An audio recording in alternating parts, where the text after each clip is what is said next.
Good afternoon, everyone. Welcome to the official next episode of Nick Files. After what happened with our issues we had last week, I got Lois with me once again for the final part of the Super Outbreak of 1974 slideshow, the final part. First No, off, on you go, honey, sorry. What were you going to say? I was going to say, he keeps saying that, folks, and he keeps bringing me back. I do apologise, everyone. I will come on cam tonight. I'm I'm feeding my fat face as we speak. Well, it's not. It would have been last week had we not had all those connection issues. So, my God, last week was terrible. It was bad, really bad. Nigel says hi. We are good. Well, I can't actually speak for Nick. Sorry, Nick, I'm speaking for you. I'm not bad, love. What's up, Tom? Tom's in the house. Hey, Tom. Hey, Noreen. Right, yeah. I'm going to share it and stop my yapping because I was keeping Nick yapping backstage. Yeah, I mean, like I said, the connection was just so bad from last week. It was driving me crazy. So, so that last week, we were on, but we're not going to count that one. This will be the official final part for Super Outbreak. So I already got the slideshow ready. I know you guys probably saw some of the pictures from last week, but since I wasn't really able to talk too much, I'm actually going to share those same pictures again. And those were the damage aftermaths from the most famous tornado of the entire outbreak, and that was Xenia, Ohio.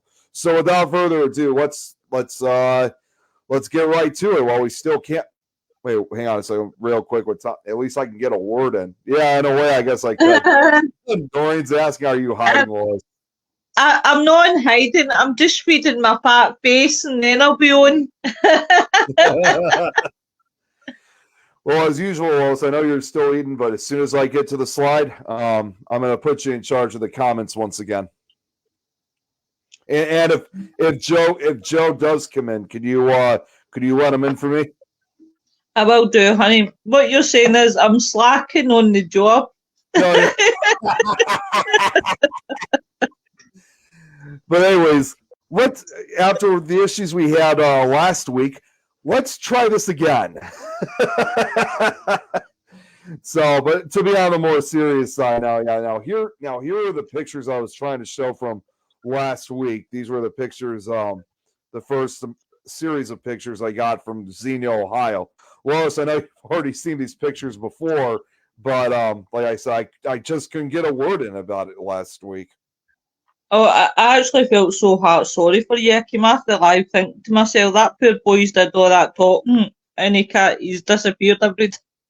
He disappeared every time. And everybody was like, But looking back at the pictures and what I was trying to say to you last week was, this is the one with the F5, isn't it? One of the ones that had an F5.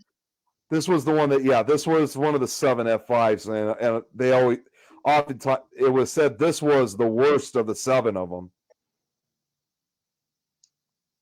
I don't mean this to sound bad, but it doesn't actually look that bad compared to what you would expect an F5 to really look like. Well, the problem is with an F5 tornado on most occasions, it may not look that bad, but you also have to remember F5 or EF5 winds, that basically removes the existence of homes that ever existed. So it may not look bad like when you first see it until you find out there used to be a house standing right on that piece of property. Yeah. It's one of those ones. So Noreen's just fed her fat face. I don't believe you're fat, Noreen. I think you're kidding me on. Hiya, Kate. Oh, Tom says I've just not to talk. I've just to finish eating. And he knows that place. Yeah, he knows Xenia. Because he used to live several years back, he used to live in Ohio, not in Xenia, but he lived. I don't remember exactly. I don't think it was too far from Xenia. But here, check out these bird eye view pictures of really just the mass destruction of the tornado that left behind throughout the town of Xenia. It's really horrible. Well, and also another thing too, this is definitely worth talking about as well. I mean, even though it's been several weeks now since the 50th anniversary, and Lois, you and I were talking about this, this also kind of in a way does raise tornado and also hurricane awareness, because considering hurricane and typhoon season is just about to get started, since we're just a day or two away from June, 3 days away from June. And even showing these damage aftermaths, the aftermath photos, especially from the 74 outbreak from Xenia, especially, just really goes, what we always got to be prepared for, it, at least over here with, when it comes to disastrous weather like this. Right, Nick, now that we've got good connection, now I can finally ask you. I was trying to ask you about 3 times last week and it wouldn't let me. See your pictures at the bottom and your third one in. Yeah. Is that another funnel that looks like it's coming to the ground? It actually does look like it, but I don't think that is a funnel cloud. I think that photograph was probably taken shortly after the tornado had passed. So what you're probably looking at is most likely just the back part of the storm. Like the tornado, this probably happened only minutes afterwards. So you're probably just seeing the tail end of the storm. And you could see, too, I can see how it could be the same storm system, because typical of tornadoes, that after they pass through an area, oftentimes there's always a rain shaft that follows behind the tornado itself. Because we see it in some of the movies, like the movie Twister, for example. Like there's like where a tornado goes over, and then right after that, there's all this rain that just falls on the battered landscape, and that's actually a real thing. So it looks like to me in this picture, this backside of the storm, we're not only seeing the backside of the storm, but I think we're also seeing the rainy aftermath. Essentially, it's kind of in a way like adding further misery to its terrible wake. Do you know the good thing is? Well, the good thing is that's not the right words to use, but that is the best photograph that I've seen. That actually does look like there is something happening. I'll just go back in a second for another second. Yeah, I think this is also one of my favorites too, because again, this was probably one of the very few photographs that was taken immediately after the storm. And now this next picture, I was trying to explain this last week. Here are more bird eye view pictures of the aftermath. The top left picture here, this is another favorite of mine, because this one, you could actually see the path of where the tornado went through Xenia. Like this highlighted area is where again, the tornado was huge. And although it destroyed a good majority of the town of Xenia, obviously this tornado once again did follow even though it was huge, it was a half-mile wide multiple vortex tornado, it still followed the rules, as we talked about previously, of typical tornadoes. It went through this area, but all the homes here on the outskirts of Xenia are completely untouched. But yeah, this is the actual path right here. Yeah, here's a question for you, Nick, and I didn't think about it last week, but I've thought about it now. Do you think storm, when it comes to storm chasers, and people that study these, do you think with pictures like that first one that you were showing with the trail, then they would be able to know what direction that a tornado would go in? Mm-hmm. Like what its path would be, if that makes sense. I guess basically to kind of help out with that is that it's in a way kind of, because most tornadoes usually travel from southwest to northeast, or sometimes east, or on some occasions. Oh, there you are. course, on some occasions, they can also travel to the southeast as well. But, most of the tornadoes that hit on April 3rd and April 4th were mostly in a northeastern path. No, because Craig's here. Oh, there's my darling. Don't rush my food. I was rushing my food so that I could see you. That's what it was. Right. See, I'm going to be a right pain in the ass tonight. You're going to be like, Lois, why did I wish you to come on with me? Right. See that second picture in at the top? Is there any chance that you could click on that and just make it one big picture? Because I'm intrigued. Bollocks. See, I wish I could do that on PowerPoint, but for some reason whatsoever, they don't have that feature. But are you trying to see what the words are in this one? Mm-hmm. So my monitor is a little bit bigger, so I might be able to read it. It says 192. I don't know what this part says. The Snyders, which I believe that's probably the owners of this house that was destroyed, if it's a family, the Snyders are all out and A-OK. That's what it says. Do you know, because I was like that every time, as you said, last week was terrible. Every time we tried to talk. Time we tried to talk. Oh, my God. Tell me about it. Well, and another picture I want to point out, too. Look at this car right here that is just completely crushed. I mean, it doesn't show exactly what must have crushed it, because if it was a huge piece of debris, obviously that piece of debris is gone, but that car is just flattened like a soda can just crushed. That's why I loved when we had Joe and how good was he? I'm like, is that a Corvette? And he's like, no, it's not a Corvette. See, I wish Joe was on right now to see this for himself. So, but that just incredible force that tornado had on that car.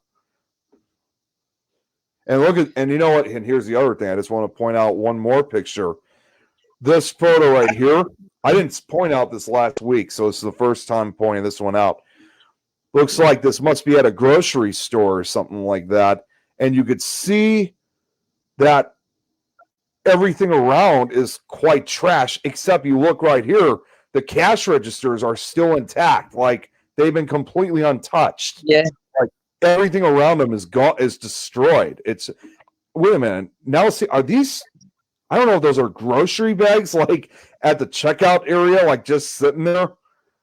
That just do you want to know what it looks like without my specs on? No, bearing in mind I'm blind as a bat without my specs on. So without my specs, it looks like it's garden gnomes. It's probably not garden gnomes, but See, I would just think it's just another primary example of unusual behavior with when it comes to very strong winds like that with tornadoes. Yeah. Oh, we got a down telephone booth. Right, I'm going to put on my specs because I won't tell you what that looks like. See what we got here next. Oh, here's the American Red Cross. Oh, wait a minute. Look at this right here. See the guy who's holding, I didn't point this out last week either. See this picture here with this guy who's holding a clock in front of all the destruction here? Yeah. This is quite a distinction. That clock, the reason why he's holding it up, you can see it was plugged in. It was a plug-in clock. The reason why he's holding up is because, and this happens a lot when tornadoes strike certain areas. When they strike an area where there's a particular clock, that clock will literally stop at the time that it struck. So what he's doing right now, he's holding the clock representing the time the tornado struck his Xenia, which is just so bizarre. We saw that in a previous picture, one of the other tornadoes. I think it might have been Louisville. I don't remember which one it was. I actually thought, Craig says, I was caught up in a hurricane in the south of England in October 1987. Absolutely terrifying, as we hadn't experienced anything like it before. We watched Wow. it coming over the English channel, and by 11 p.m. it peaked. And you're telling me, Mr. Stevens, it never sent you to Scotland? Well, that's no good to me. Actually, I actually should say this since he brought up about hurricanes. I don't know if Irene's watching, but I'm actually been kind of been on the lookout because when I said a few minutes ago that hurricane and typhoon season is just about to begin in June, unfortunately, however, the typhoon season has started a few days early, and there is actually a typhoon currently as we speak out in the Western Pacific, going by the name of Enwinar, if I'm saying that correctly. It formed Mhm. just off the Philippine Sea. It hit the Philippines. It was just only a tropical storm or Category 1. Unfortunately, I mean, it didn't cause a huge amount of damage, but it still caused quite the destruction. Tragically, already 7 people died from that one, Oh. including even more tragically was an infant. So this, as Oh weak my as God. this storm is, it's already a killer, and currently it's already moving up to the northeast, and there's a possibility, not fully, but probably the southeastern corner of Japan might be getting this typhoon that's passing by. Irene had told me, of course, that she's not necessarily in the path because she lives more in the Tokyo area, which is obviously more central Japan. But Uh-huh. Amanda Lombardo, on the other hand, who lives close to the coast of Japan, she's the one that even Irene told me to be more concerned about because she lives closer to the coast. So, all I got to just say for Irene and Amanda, definitely be safe. I can't say for sure, if this typhoon is going to actually affect Japan. It's just off. They're already saying it's 320 miles southeast of Kadena Air Force Base. So, definitely want to send prayers out there. Hopefully, it won't have as much of a bad hit to them. But, all we can do, I told them both, all we can do at this point is just kind of watch this very carefully and see what happens. So, but typhoon Yeah. season has already started. But a few days as far as for us over here for the United States and also through the rest of North America, we're good for now. But I can guarantee another 2 weeks or so, we're going to see our first tropical system for North America. Fingers crossed. Did you see that? I know this is going off a bit off topic. Sorry, Nick. It's No, you're still good. keeping it in. It's still keeping it in the weather. But did you see the news article that I sent you today about the volcano eruption in Iceland? I saw that, but unfortunately, I never got to read it just yet. But I'm going to be planning on doing that later tonight, so I can check it out here real quickly. Great. Oh, sorry. A lady famously phoned the BBC that morning to say a hurricane was coming, and they didn't believe her. People were very unprepared for it. More info given to the public would probably have saved some lives. Yeah, It's absolutely correct. that's Wow. so true. So here are the next set of pictures I got here. Oh, look at this one here. This one here says "Gone with the Wind." Bless this mess. I I mean, shouldn't have. it may seem funny, but you know what?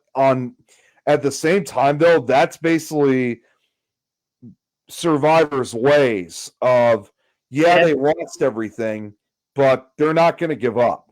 They're Aye. gonna get back to where they were previously. Now, I tried pointing out this last week. Look at this house right here. This picture. House, half of it's almost completely standing, but this floor, which looks like it's got 2 beds on it, it's like ready to collapse. That's what I was trying to say to you last week. Yeah. How in God's earth it almost looks like, when you're blown, now, no one take this the wrong way, when you're blowing something up and it goes into a funny shape, Yeah. that's almost like what that house is doing. It's blowing up, but it's gone in a funny shape. Excuse me. Because remember, I said to you about, well, I don't actually know if you heard me or no, or if you went off or you went on. The scene from Twister, Yeah. when you drive through the house and they Yeah, go up I the remember stairs and at the other end. Yeah, I That's remember. what. Well, the way how I see it too. I mean, just the way how it looks is that and I can see where you're coming from, where it looks like when a house is like moving that way from an explosion, it almost resembles like very much like it, almost like as if someone just took a quick still shot of it. Yeah, it's hard to describe, but I know what I'm trying to say. Yeah, I hate when I have those moments where you know what you're trying to say, but you just can't get it out. But no, I it's get that. It all happens to me too. hate it. But Now, it's so sad. It really is so sad. well, and I'm actually going to point something else out that I didn't even notice before. That same photograph here. Look on the bottom floor.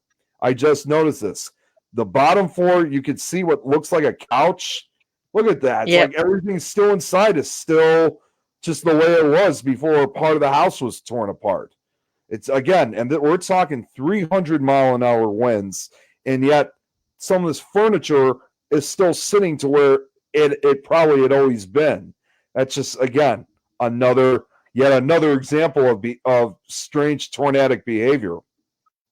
It's not just that, as I've always said from the get-go of this whole presentation, and when we went part by part by part by part. Now you look at modern 21st century weather, and things like tornadoes, things like hurricanes, things like tsunamis, volcanoes claim a lot of lives.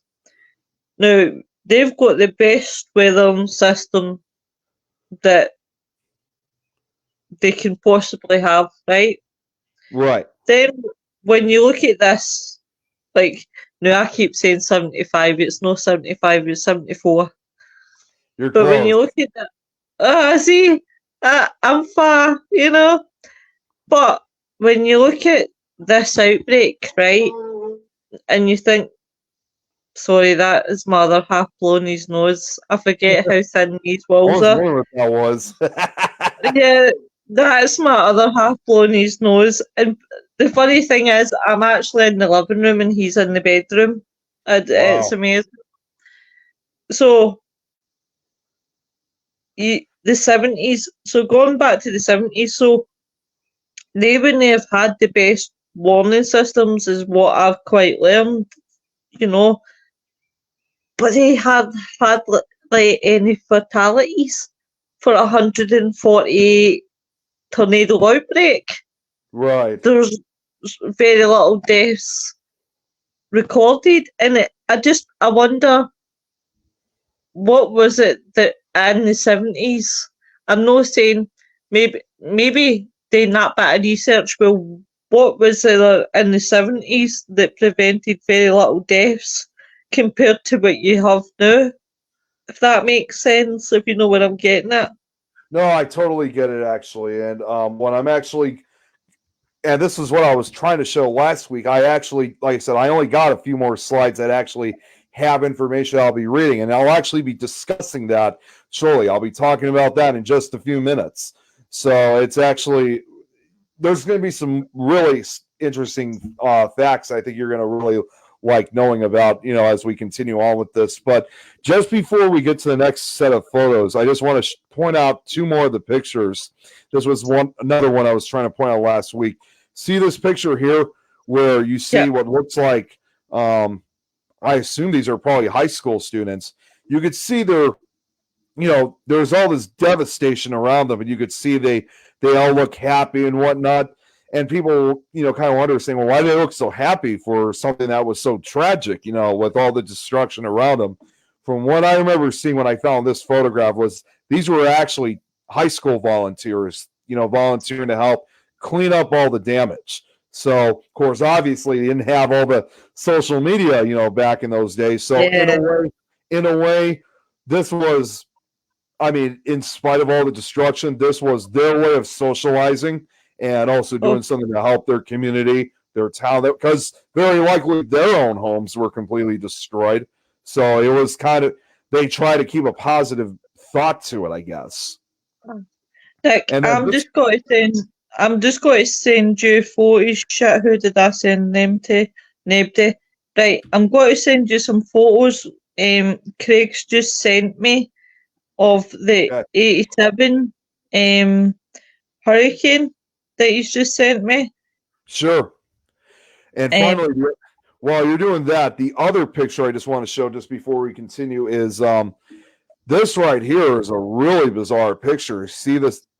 This is obviously at a cemetery, and you can see these old graves here, which, based on their appearance, they got to be well over at least 100 years old, and they're just bent down. Like the wind actually, there's no doubt that these graves, because these are, you could tell these were probably made by real stone. These graves are like well over several hundred pounds, and it would take a lot for you to pick one of them up. I mean, I've heard sometimes it takes like 2-3 people to carry these things, but these winds just pushed them down like they were nothing almost. oh God, that's the thing. And I think a lot of people underestimate the, how strong a tornado can be, or how strong a hurricane can be, any sort of natural disaster. Yeah, And believe it or not, believe it or not, we actually underestimate what wind can do. Even if it is just that little bit of wind, people yeah. think, oh, can't do no damage. Never Holy cow. underestimate the power. I just got the pictures. Oh my God. Whoa, Yeah. this giant tree. Wow, there's a tree right on one of the cars. Yep. That was what Crazy. Craig sent me. These are from 1987. Yeah. Holy cow. That is just unbelievable. I mean, I got to say, they're showing a lot of cars that were crushed by trees. I got to admit, whoever owned those cars, they're lucky they weren't in the cars when those trees fell. That would have crushed them immediately. See, going back to what you're saying about obviously people smiling, but no meaning it in a bad way.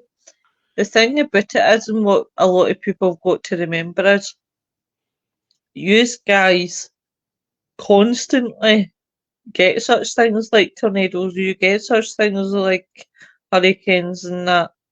So, yeah, you do get deflated when it happens, but then I think there comes a point where, and this, I hope this doesn't offend many people what I say, this is just my opinion, but you almost get used to it, and I don't mean it like you're happy when it happens. I'm not expecting MD to be out celebrating a tornado, but it's part of life essentially. Well, like I actually have a documentary that I still have to this day. It was made back in the 90s during the tornado and hurricane craze, and they interviewed a farming couple who lived down in Texas, and I don't know if it's been hit ever since, because again, this was filmed, like I said, this was filmed back in the late 90s, but at that time they lived somewhere in the Texas Panhandle, and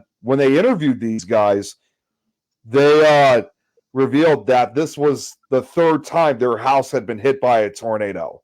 Well, and they just sat there like it was just another day for them. They said, "This house." Even the husband at one point goes, "This house, yeah, it's gone, but we'll get it back. If it blows away, we'll build it again."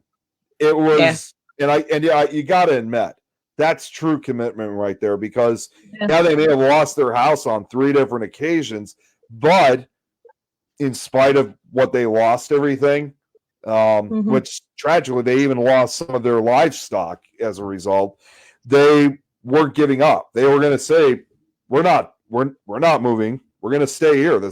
No matter what, this is still our home nonetheless. And who knows, probably since that time this documentary was filmed, it's very likely that their house may have been hit several more times and over the last over 25 years, because it was filmed back in 1997.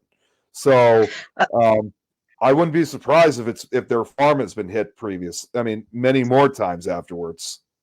Craig says, good thing with tornadoes is that you can see them. Hurricanes are more genetic. Well, that So depends genetic, too. yeah.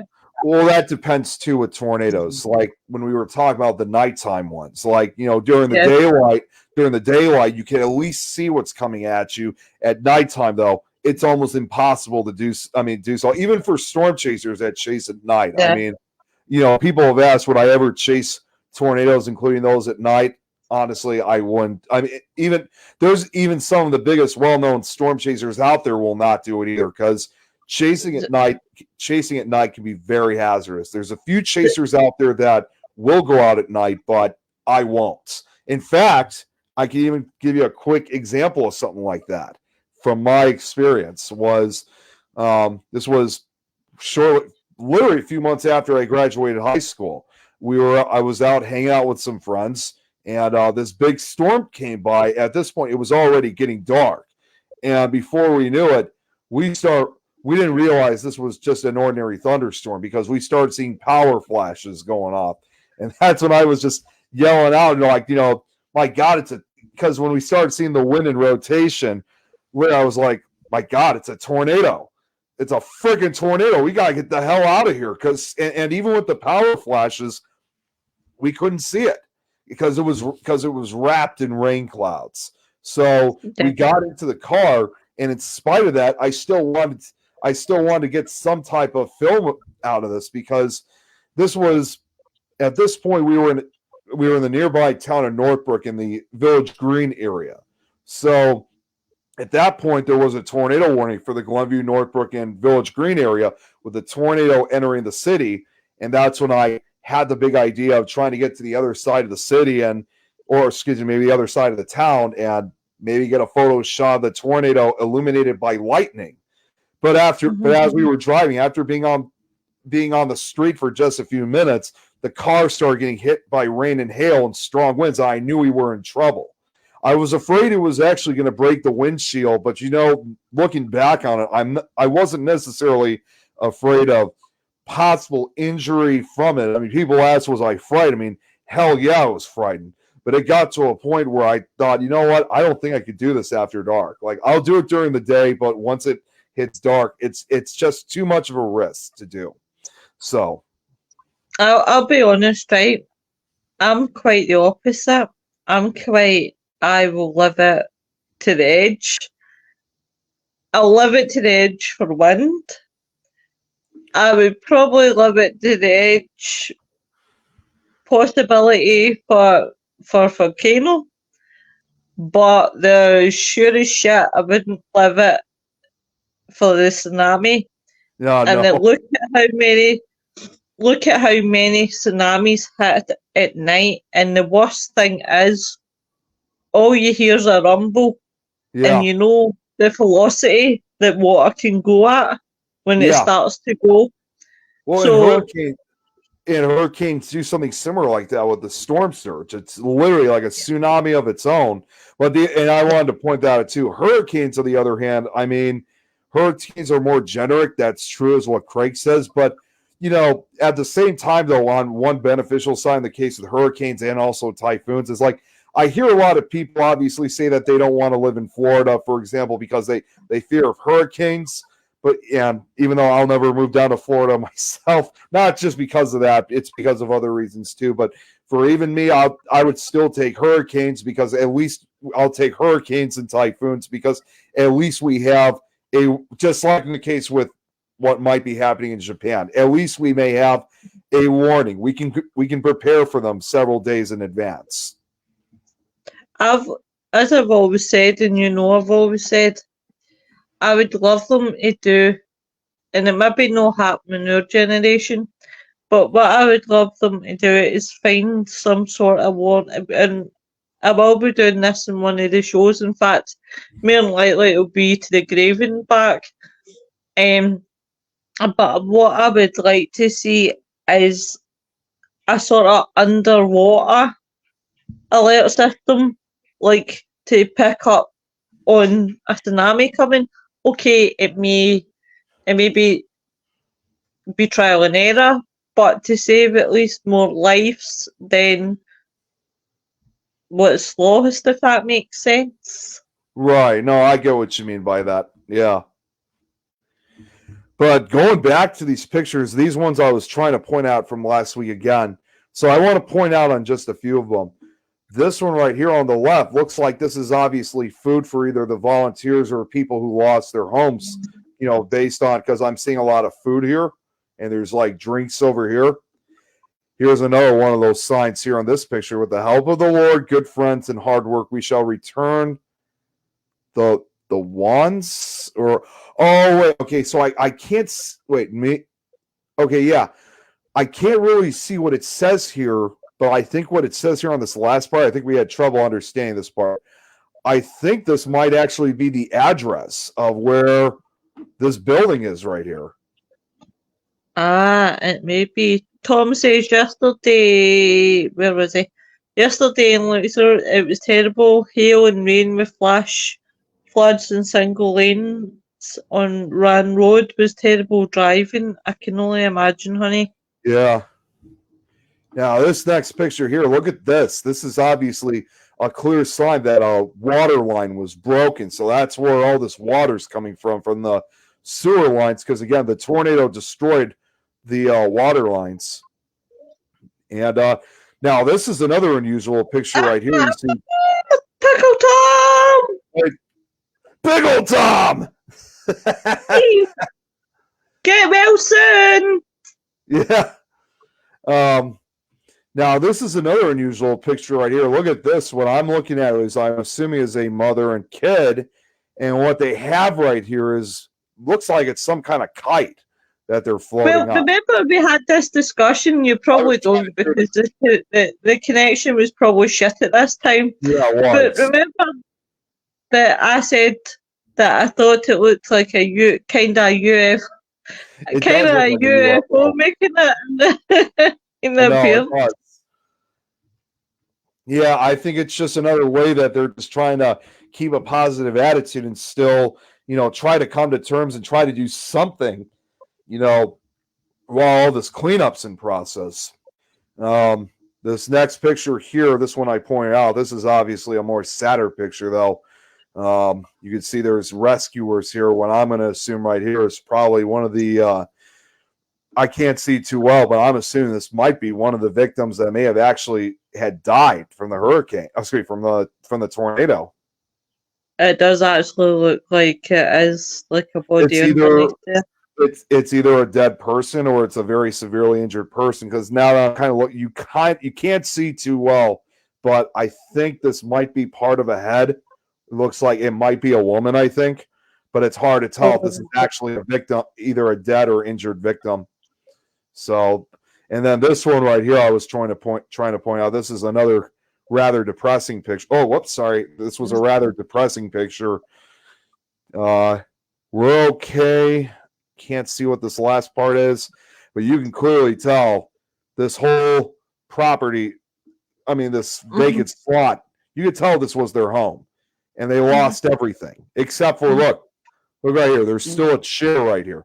They lost everything other than that chair and the clothes on their back. So you could just see they look really sad. They really do. See the other picture that I was going to say to you was the one next to, well, in between, obviously, the dead body and the family. Is that house looks the same as the picture you showed us? What, 1, 2, 3, but Yeah, 4 slides more how the funny shaped house. It might be. I'm not entirely sure. They didn't give the address for this one. And one other thing to point out too, just one more thing about this picture, based on also what they're wearing. You see how they're wearing heavy coats and stuff. Like I told you before, a few days after the tornado, temperatures dropped. So they're probably also very cold right now. It's got to be freezing outside. Probably. Tom says he's okay. He wasn't sick. He was just very tired yesterday. That's what I was going to say. He was very exhausted early when he messaged earlier this morning. That was too much golfing. That was trying to win. Oh no! Look at this picture. I think I don't know if I pointed this one out last week. see there's two people running by. Looks like one of them might be injured. Aye, when they're holding their back Yeah. or their side.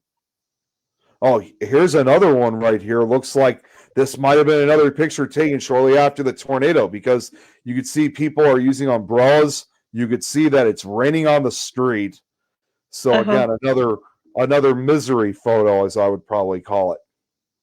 Go back one. Sorry, Nick, I'm a pain in the ass. No, you're fine. Which one? No one agree. Right, see the second picture in top row? Yeah. Again, look at how the clouds is. Or maybe I'm just seeing pareidolia. I But think that might actually be the sky. I don't think though, because I'm not seeing clouds in this one. It might be just the way how the picture looks, because it was taken in black. Yeah, I think it's just because of the black and white in that picture. sorry, I'm pointing at pareidolia. That's No, what pareidolia is, folks. No, you're totally fine. Let's see here what we got next. Yeah, I'm still amazed I was able to collect as many pictures as I could from the tornado. I did ask, but again, so we're doing a whole repeat. Sorry if I'm asking 1,000 questions. I had 1,000 questions last week too. Where did you get your pictures from? I take it it'll be like sort of like archives, and then off that group that you're in about the super outbreak. Yeah, I got them. I borrowed most of them from. Well, I borrowed a number of them from the Super Outbreak website. Excuse me, Facebook. But I also got these. Yeah, and I also got these from the Xenia archives. But these are from multiple different websites. So it's not just one page that I got this stuff from. And undoubtedly, out of all the aftermath destructions, this was the one that took the longest. Monticello would have been the longest because there's certainly a lot more pictures, but I didn't want to add as many, because furthermore, if I did add all the pictures from where I found them, then Monticello would have had more pictures than Xenia, and that's not what I was trying to do, because like I said, anything you talk about with the super outbreak of 74, Xenia is the one that gets the most attention, especially when it comes to like photographs or film footage. So I wanted to keep that tradition going by keeping Xenia being the main focus of attention. So are we doing this presentation next year, Nick? No. The next one probably won't be until Super Opera, until 55, 5 years from now. You poor boy, I feel for you. I really feel for you. This next picture here, check this out. This one I think I tried pointing out last week.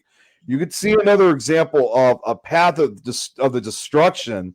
You see once again, these houses here, these here off kind of to the right and these here to the left are completely untouched. See, this is what memorized me about these photos, is the amount of houses that you see like from aerial view shots of 74, where it's like looks totally flat, and then you've got the odd maybe house, 2-3 houses that are total. Yeah, like they're totally fine. Whole, yep. It's crazy to think, but that's how it usually works with tornadoes. But see, even this, because again, this is the heart of downtown Xenia.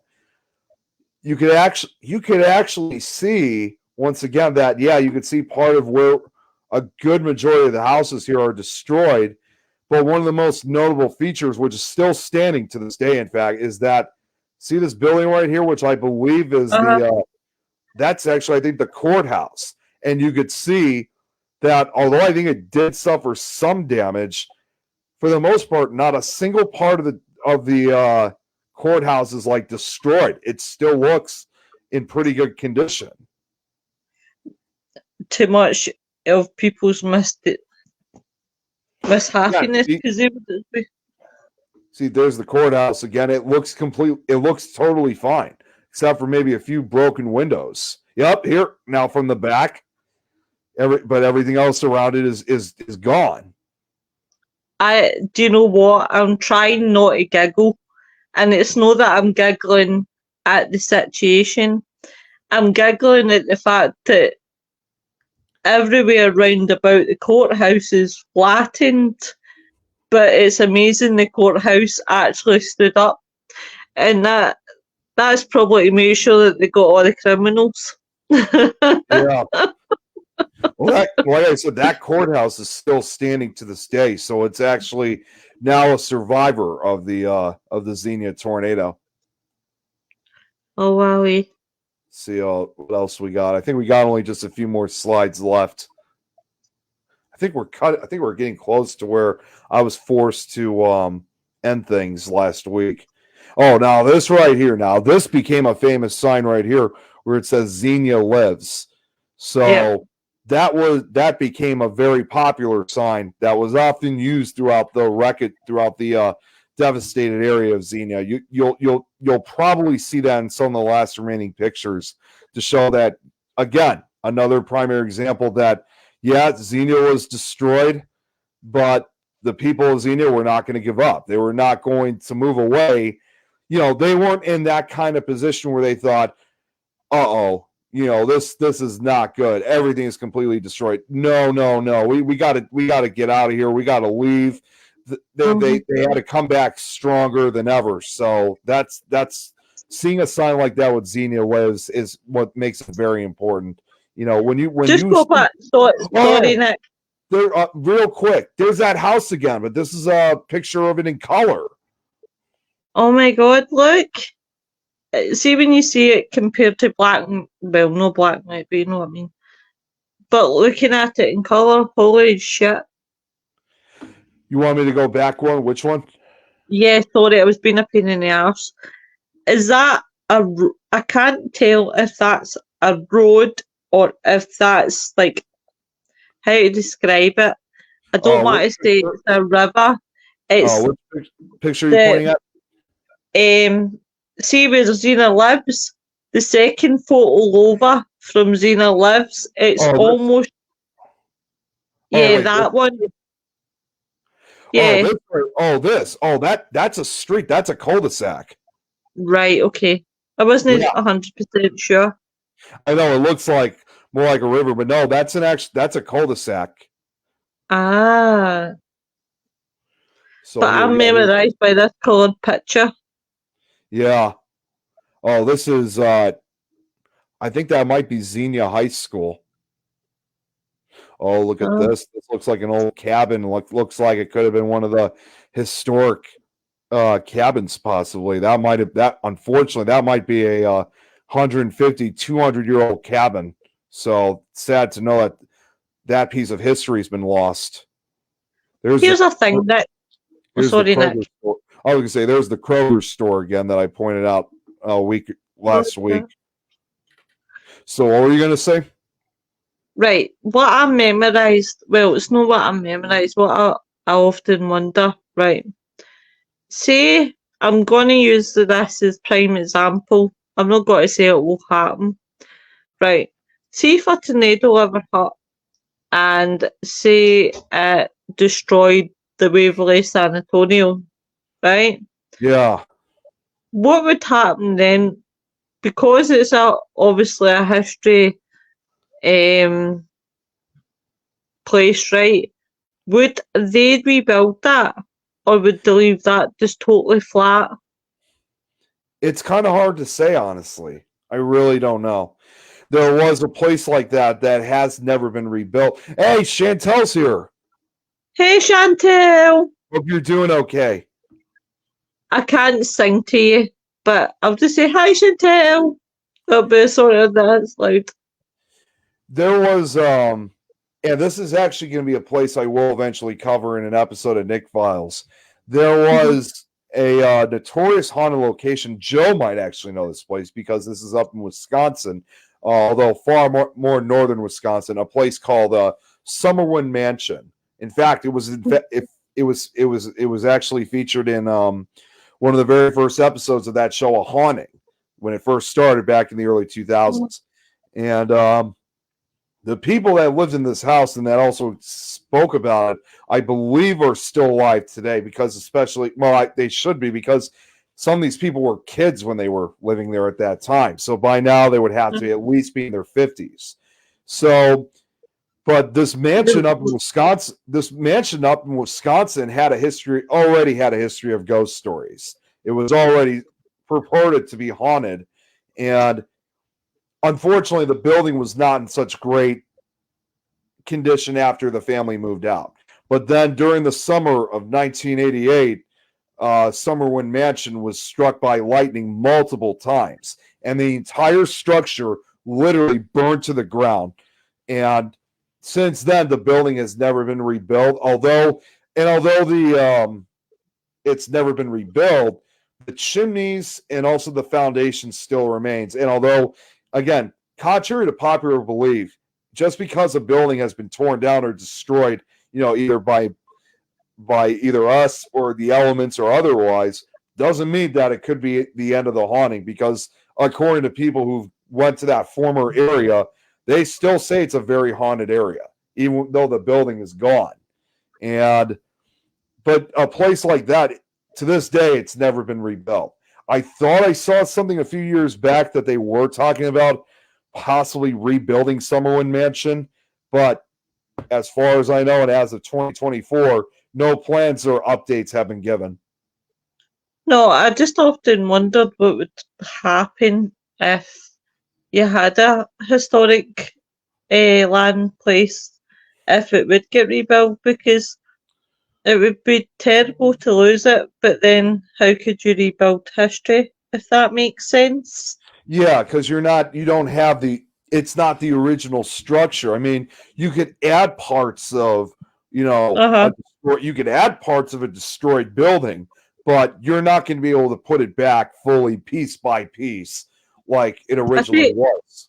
I know this is a terrible comparison, and please forgive me, but it's the only way that I'll understand it with my brain. But I'll be kind of, I suppose, in a way, the Twin Towers. Because if something like that gets knocked down, then obviously they build like a memorial sort of thing. So I wondered if that's what they would do, if that makes sense, rather than build it back up. Because again, how can you build history? You can't build history. Well, if you kind of think about it, though, it's devastating when we see historic buildings destroyed in any way, shape, or form. But you sometimes also have to kind of come to the realization that even if they rebuild that kind of location, it's definitely not going to be the same like it was. But at the very least, you are building another piece of history. Like, say, for example, if you got a building that stood for 200 years and all of a sudden it was torn down and people wanted to rebuild it, just to have as a reminder of what it was. In fact, I even said this several years ago because I was out in Indiana for the Covered Bridge Festival they have there. And there was a historic covered bridge in not the same Mansfield that I went to, not Mansfield, Ohio, a town also called Mansfield in Indiana. And they had a covered bridge that originally was built back. I think it was built back either in the 1860s or 70s. Unfortunately, that bridge got washed away by a flood, and they couldn't really put it all back together, as you can understand. So even though people really don't use covered bridges anymore as a means of transportation like they did 100 plus years ago, the town decided to still rebuild the covered bridge anyway, as a reminder of what the original bridge was. And it's the most recent covered bridge. It's probably one of the most recent covered bridges built here in the States. Hey, Amanda's here. Good to see you. Hey, Amanda. Hey, Amanda. No, I just wondered. Sorry to take you off this whole... What I was going to say was, just to get to the point, I said to my mom when I saw that bridge, because this new one was built back in 2006, I said, yeah, it's unfortunate that we lost that bridge, but even though this is a more recent one, a couple decades from now, once it hits age 50 and once it hits age 100 or so, it will repeat the whole process again. So a couple decades from now, this will be a new historic bridge. But sorry, what were you going to say though? Sorry that we're going to end up with a part 65 because I Oh, keep God. rattling on like a budgie. But sorry to take you off on that tangent. You're good. Well, going back once again, and I remember, and speaking of historic places, we talked about this last week again with the connection issues. We were talking about this place in particular. Yep. This looks like once again another historic mansion in this case, and you can see parts of it is damaged, but the rest of it's still standing. It's amazing.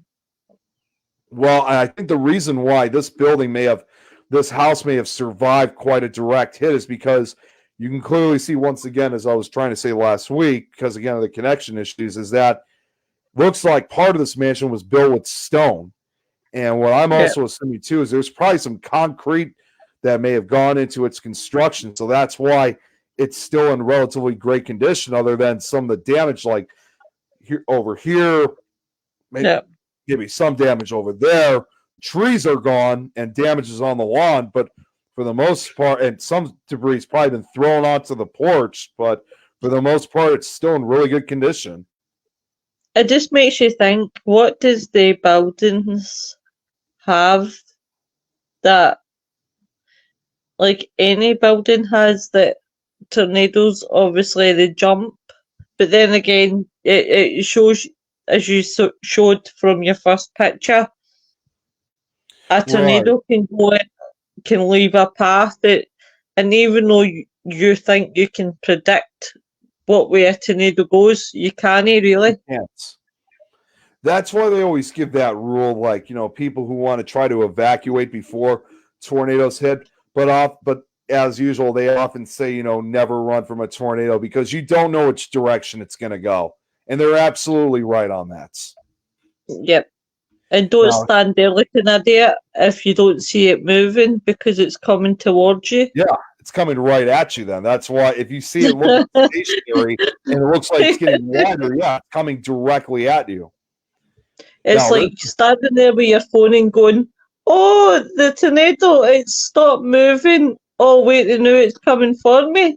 There was actually a video that was shot almost 10 years ago now of an EF4 tornado we had here in Illinois. Thankfully, it never affected our area. It was out in the town of in Rochelle, Illinois. That's like north central Illinois, which is when you get out beyond Chicago, it's kind of a more rural area. This was probably one of the most violent tornadoes we had here for the state of Illinois in a long time. I still remember when it happened live. And this was a huge half-mile wide wedge-shaped tornado. This was a monster. And several videos were taken of it, by storm chasers. But there's one video that wasn't taken by a storm chaser, and it's one that's frequently used in a lot of the weather shows and documentaries and is now used as a way to really get people to understand what happens when a tornado hits your house. There was a guy who was, you might have seen the video, but it's possible you may have even seen it. There was a guy who was filming in his upstairs bedroom in the town of Rochelle, and the tornado was given that appearance. It looked like it wasn't moving. It was obviously coming directly at him, and as you could see, it looks like it's getting bigger because it's getting closer. The rotation the rotation gets a lot faster, and before you know it, he doesn't even have time to get downstairs to the basement. And it's a terrifying video, but also there's a tragic side to it. The guy who filmed it, he was severely injured. He managed to survive. Unfortunately, however, his wife, who had taken cover in the basement, was not so lucky.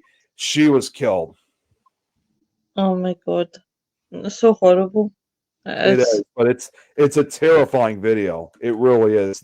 And this tornado, it was so violent when it hit the town of Rochelle that at one point part of some of the houses were swept clean, and at one point National Weather Service surveyors actually considered possibly an EF5 rating. It could have been an EF5 tornado, But it turned out those buildings that showed that kind of destruction, like we're seeing in these pictures right now, the difference is, though, the reason why it was not awarded an EF5 is that they were not frame homes and were not well constructed to the foundation. So as a result, that's why they didn't get the EF5 rating. It could have, but because they were poor, well constructed buildings, they weren't awarded. They weren't awarded that top rating. Nick, you're going to kill me. I'm going to just mention one thing, right? What's and that? I promise I'll stop getting off in tangents. You're fine. When you're talking about that, what came to my head there was there's a thing on Amazon Prime, and it's called The Great Engineer Disasters, or Yes. something, to that extent. And the one thing that's coming into my mind is the train crash. I think it was in Spain, and that was the problem. Yeah. I've never seen the show, but I've heard about it, but I think I heard of that particular episode. Yeah. Yeah. Just want to point out, look at this picture right here. Look, hailstones right here from the storm.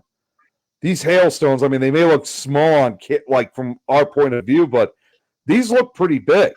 I mean, based on the appearance, these got to be well over golf ball or even softball sized hail. And I could see how it could be possibly softball because it actually does make a dent in the earth. Oh my God. That's something you also don't want to be around, underneath ever. I mean, you get hit by one of those hailstones, you can get killed immediately. That will immediately cause a concussion, especially when it's flying at like at 100 miles an hour. I would love to know how they're formed. In Scotland, we only get minor, wee tiny ones. In America, as you say, it's like huge golf balls. Yeah, we get like the baseball size one. Surprisingly, we haven't gotten that ourselves, at least not yet. But over here, the largest hailstones we've gotten so far, at least from what I remember, was probably about quarter-sized hail, about quarter-sized at least. So that was probably the largest I've seen so far. Now here, once again, these bird eye views. Once again, you can see the path of the tornado that went through Xenia once again. Just incredible shots. All right, let's see if there's any. I think we're getting down to the last of these pictures because the pictures are getting lesser now. Tom says now in some areas that a tornado warning is upgraded to a tornado emergency in severe cases. Yeah, well, that's not too bad. Tornado emergencies, which they actually did for Greenfield last week.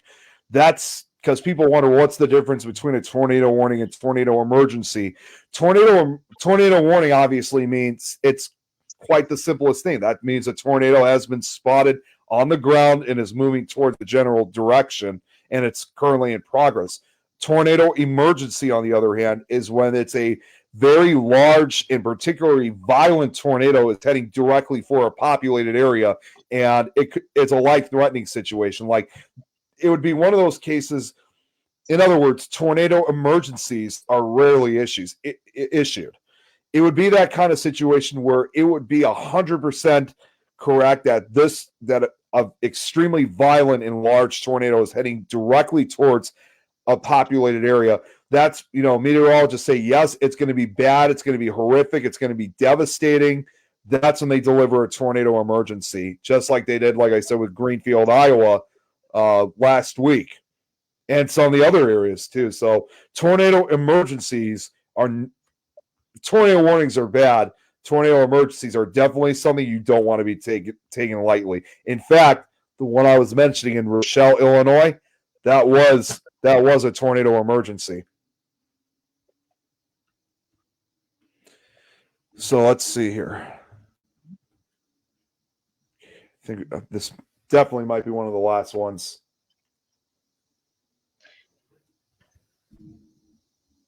Oh, looks like a farm building right here. It does.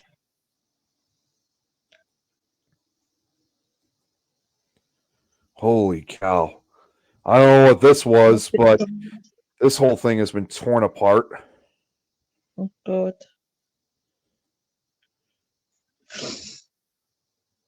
Unbelievable. Do you know your presentations of I come off one of your presentations and there's Stephen sitting watching Twister, sorry. Oh, wow. How ironic is that? I know, it was funny. But unfortunately, in this case, showing pictures like that, this is basically just the raw reality of tornadoes. What they can really do. I think. I think to be honest. Oh, hey Irene. Oh, Irene. Okay, good to see you. Lois, we're done with the pictures. That's all of them. I'm gutted because after tonight I'll be kicked off Nick Files. Well, there's more. This is there's not necessarily pictures. Well, there are pictures still, but we're at the very last few slides. We're almost to the end, and I'm actually going to show you something I think you're really going to like. This might be one of the best parts for you.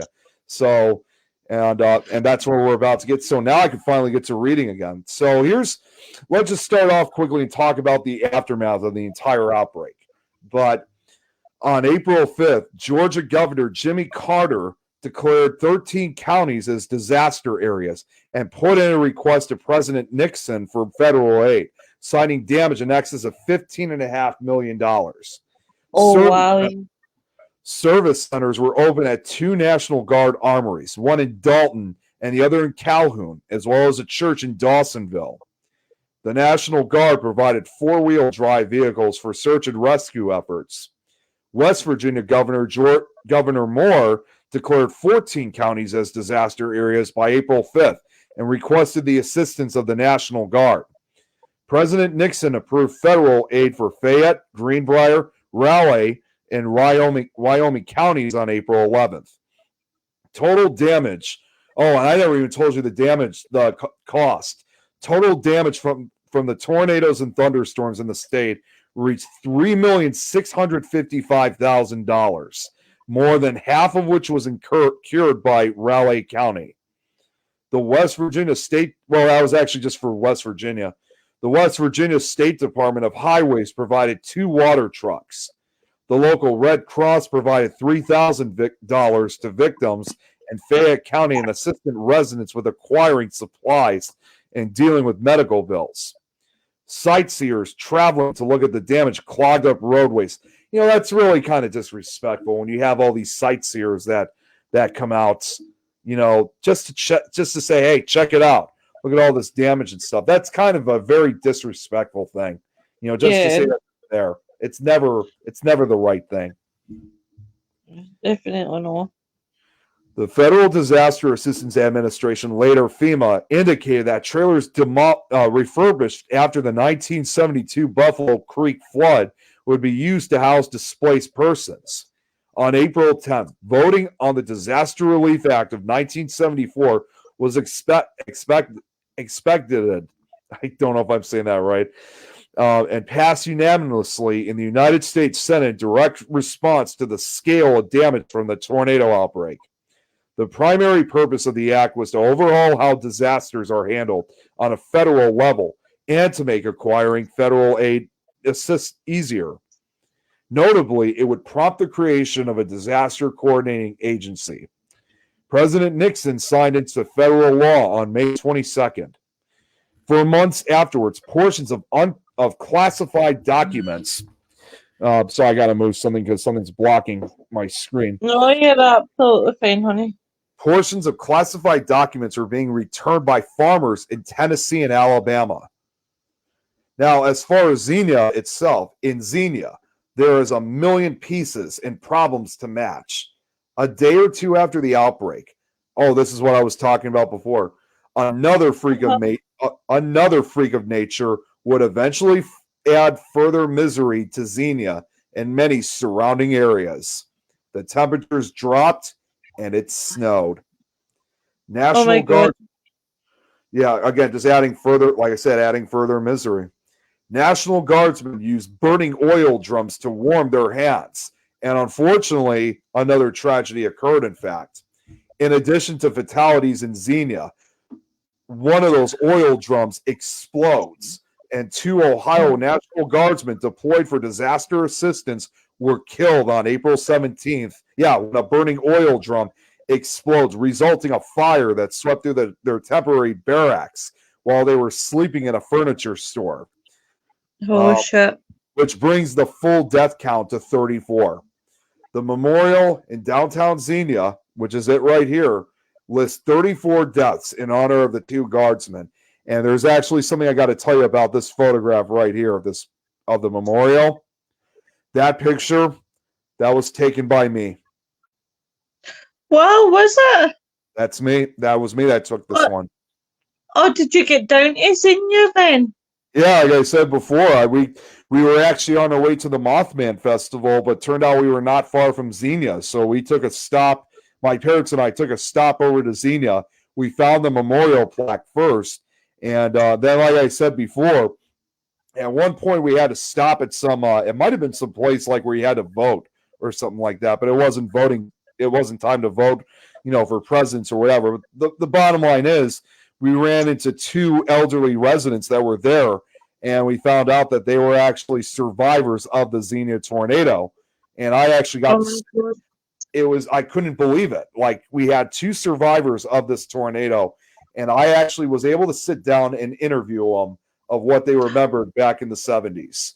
And wow. and I was a very young person still myself, because this was taken back in 2016.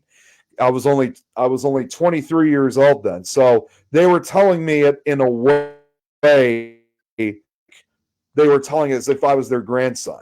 And when they told me what they remembered, it was like it may have happened over 50 years ago, but they remembered like it was yesterday. It was like when one of them said, "Oh, the tornado that went through Xenia." Oh man, I remember that was horrible. Like, I couldn't believe it was like an additional, like, incredible experience. And they told me back then when they experienced it, they were like only in their early 20s. They were like college age kids. By the time I was interviewing them, they were like in their late 60s or early 70s. Oh God. Tom says that's why I call Nick Cantry. Yeah, Nick Cantori, yeah. Irene says she woke up at 2 a.m. from another earthquake this morning. Oh, I saw that. When the stuff happens in the sky or earth, it messes up the weather. We get affected by the weather, and it gets freezing cold afterwards. Oh, there's Joe. Just woke up here. How you doing? Not too bad, honey. How's your good self? Joe, if you want to come on for a few minutes, you're more than welcome to. I got the link. I sent the link to you. But yeah, no, Irene's absolutely correct. This is what typically happens with a lot of big time disasters. It usually snows right afterwards, and it's like, oh man, we got to deal with this. But to add more to, because I never really gave a full description of how badly like as buildings were in Xenia. About 1,400 buildings, roughly half the town, were damaged or destroyed. Damage was estimated at $100 million, which is $593 million in today's dollars. Now, I'm sure you remember the footage from this, but President Richard Nixon, which is here he is right here in Xenia, made an unannounced visit to Xenia a few days later. It would be the first and only city affected by the 1974 super outbreak that he would visit. Upon inspecting the damage, he said, "As I look back over the disasters, I saw the earthquake in Anchorage in 1964. I saw the hurricanes, Hurricane Camille in 1969 down in Mississippi, and I saw Hurricane Agnes in Wilkes-Barre, Pennsylvania in 1972. You forgot to add the year. And it is hard to tell the difference among them all.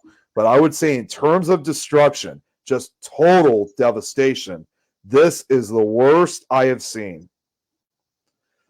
President Nixon immediately declared Xenia a disaster area.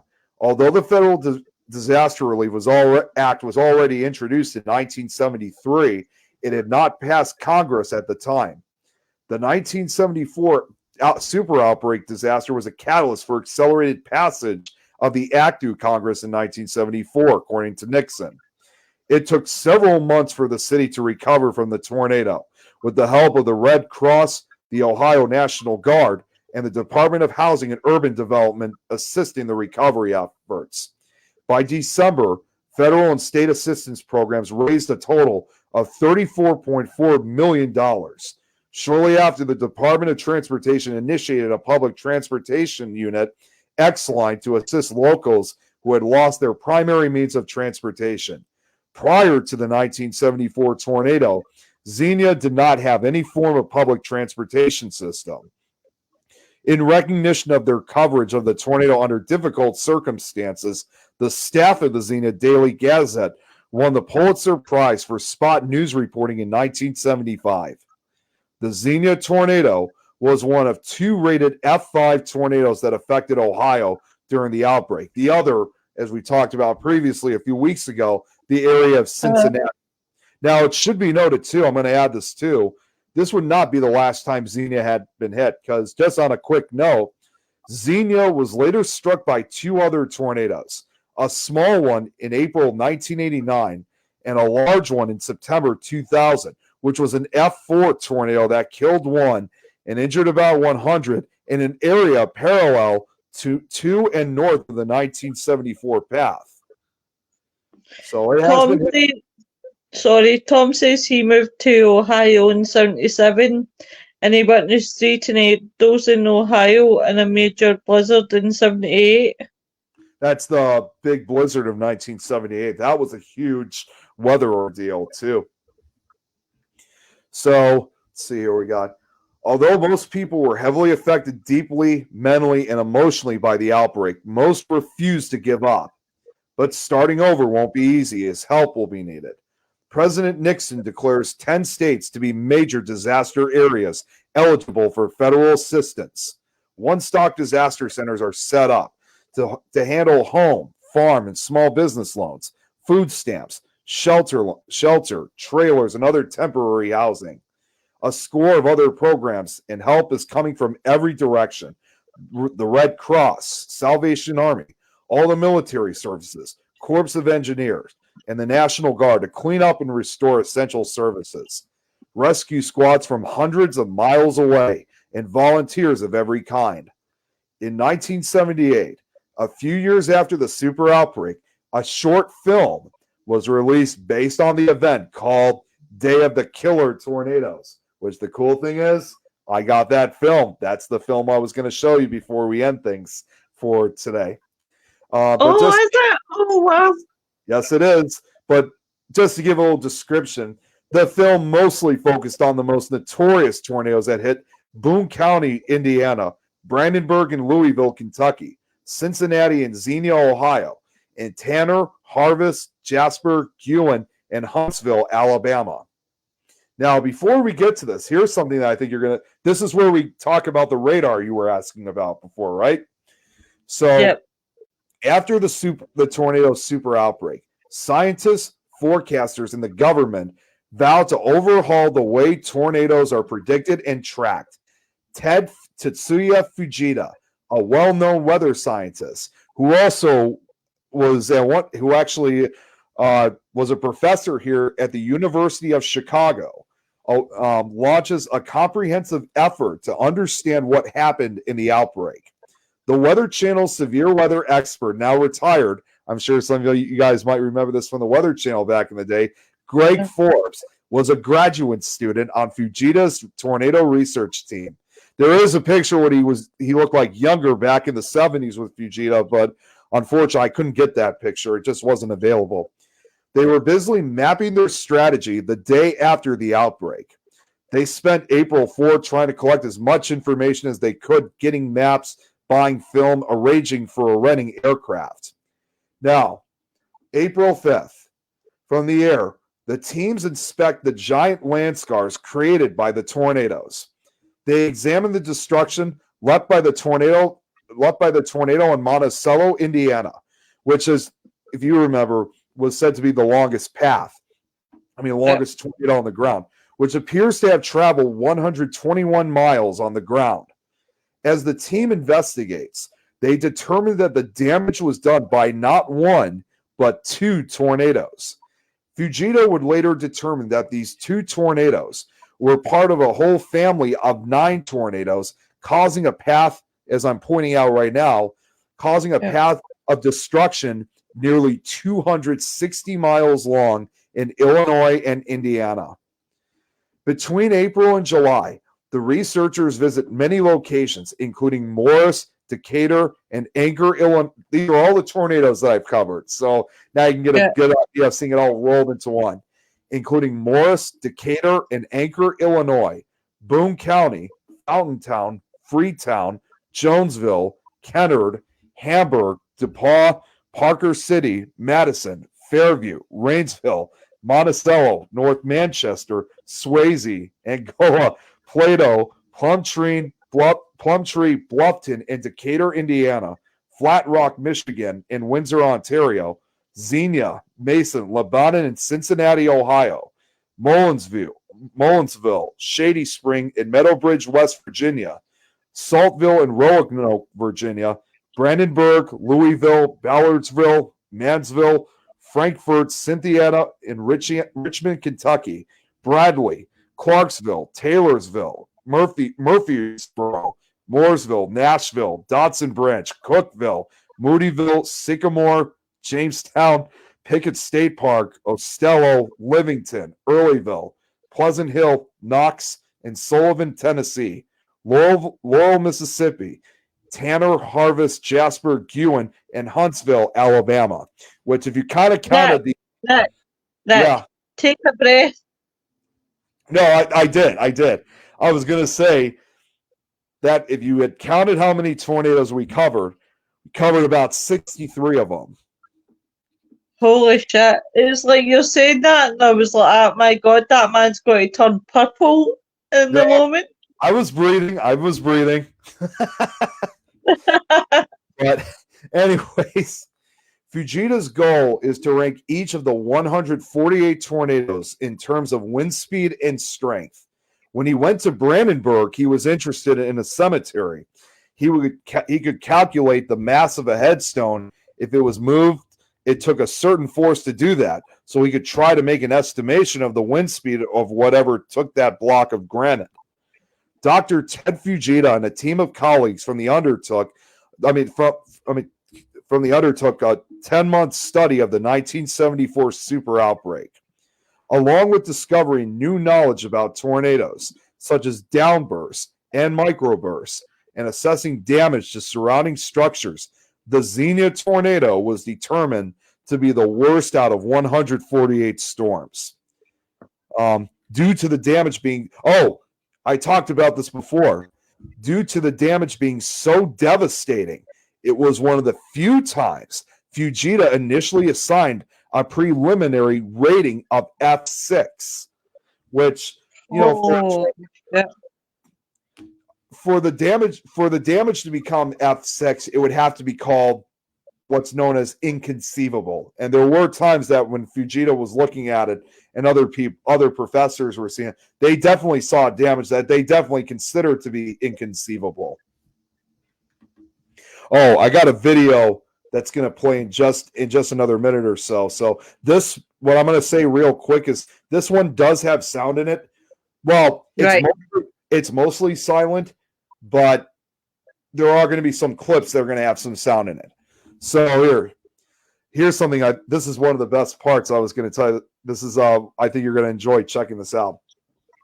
Fujita is also seeking to prove a theory he has been developing about tornadoes.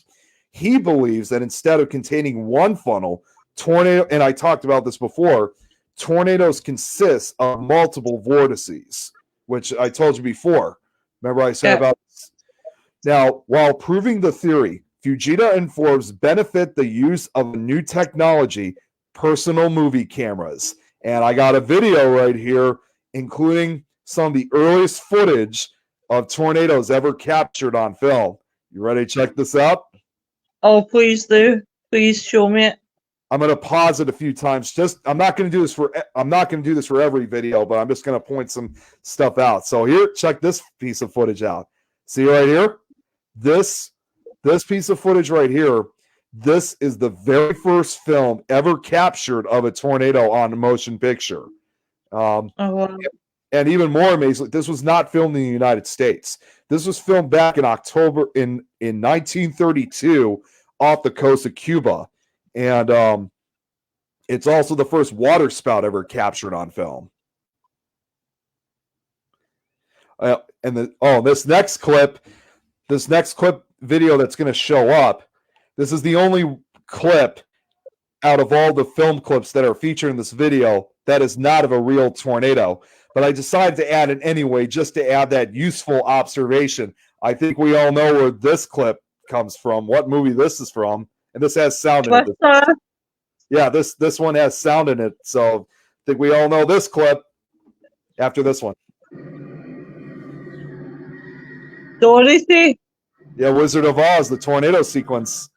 Oh, now this right here, I'm just going to point out real quick.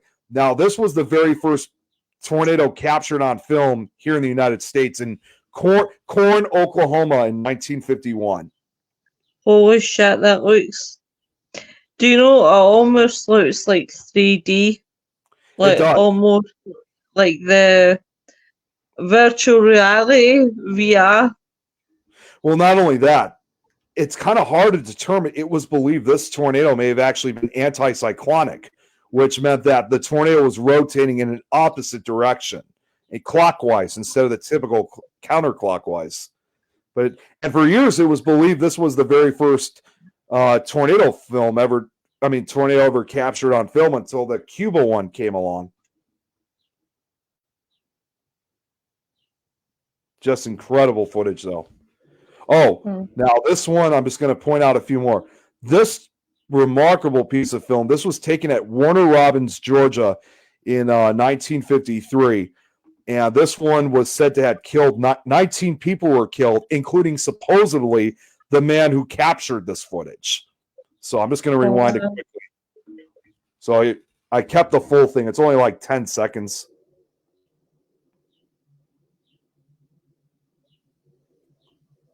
Oh my God, look at how fast and ferocious. Yeah. Believe it or not, more tornadoes were captured on film in the 1950s more than you think. That's Scottsbluff, Nebraska, 1955. Is it sad to say? I prefer the old version of tornadoes than the new version. I do too, because they're more spectacular.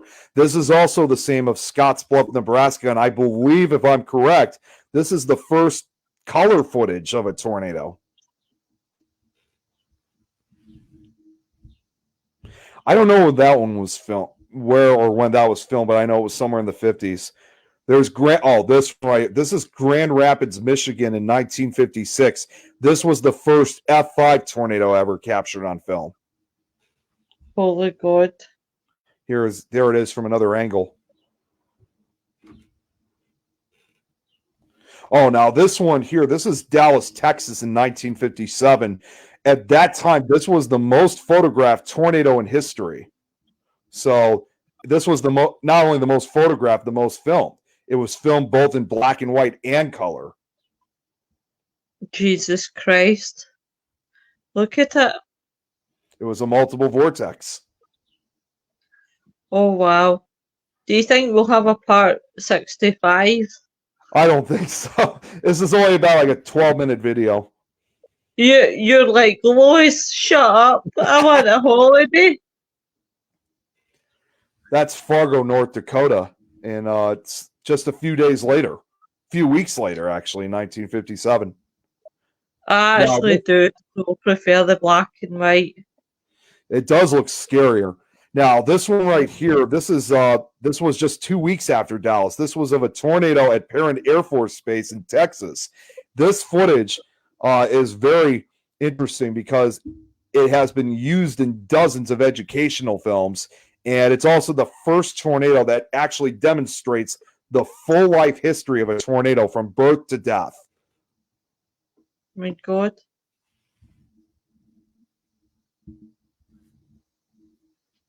Oh, this is another important one. This footage right here, this one I think you're going to be amazed by. This is the first. This was, it's like sorry, someone was trying to call me. This is the first film ever taken of a tornado during an actual tornado chase. This was in Geary, Oklahoma, in 1961. That actually looks like an F5, like what you had just before there. Yeah, I got to go back just briefly. Yeah. Yeah, that looks like an F5. It does, but you have to remember though, it's not based on size for the Fujita scale. It's the damage it leaves. Yeah. This was on the outskirts, like I said, of Geary, Oklahoma in 1961. But it's incredible. This is an actual storm chase. These two tornadoes occurred the same day as the Geary one, May 4th, 1961. Now, this one right here, this was the first ever tornado footage that was captured by airplane. That was filmed the following year in 1962. Oh my God. Oh, now this is our first local one. This was filmed in color. This was filmed in Kankakee, Illinois in 1963. Mm-hmm. It was filmed from different camera angles.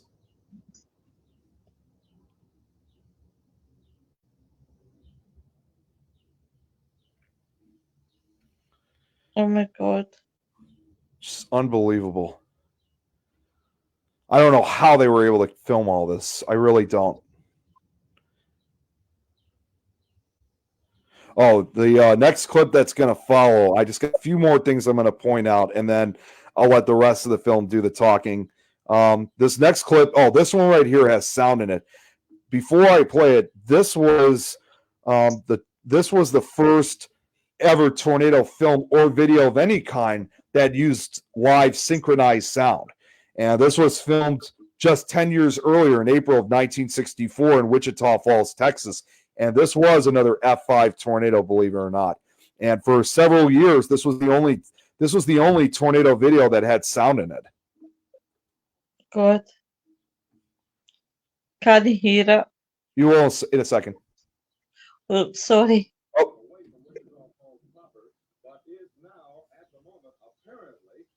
Can't hear that, honey. It's really low. Here, I'll try and turn it up, maybe. You might have to turn it up from your side. I think it's going to be one of the ones that are very, very low. Yep.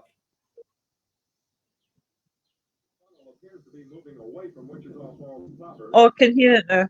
At the moment, apparently, very close to Shepherd Air Force Base. Yeah, there it is from another angle. There's no sound from that point. And look at this guy, just a few feet away from that. Like, what are you doing? This one here is very brief footage. This was actually filmed during the Palm Sunday tornado outbreak in 1965. What? And I think that might be... Sorry, what? That guy's almost asking for a death sentence. Yeah. Now, I think this might have been from the Palm Sunday outbreak too. This one's in color once again. This is probably one of the last. Oh wait, no, not necessary. This was in. That is from Candlestick Park in 1966 in Mississippi. Oh, now this one right here. This is the same tornado for the next few clips. This one hit Topeka, Kansas in June 8th of 1966. This was another F5, and this was the first tornado in the history of the United States to cause $100 million in damage. This one right here, also 1966 in South Dakota, was the first tornado filmed in time lapse. Now, you wondered how long did these black and white films of tornadoes were made. This is actually the very last one that's in black and white. Sadly, the era of black and white tornado films ended in 1969, as this tornado, being the last one being filmed in black and white, went through Perkins to Ripley, Oklahoma. The towns were spared, but a dozen farms were torn apart. So 56 years ago? Yeah. Oh, here we go now with water spouts. This was filmed off the Florida Keys that same year, 1969. I'm fascinated with water and how it manages to turn into tornadoes. There's time lapse again. Here it is dissipating.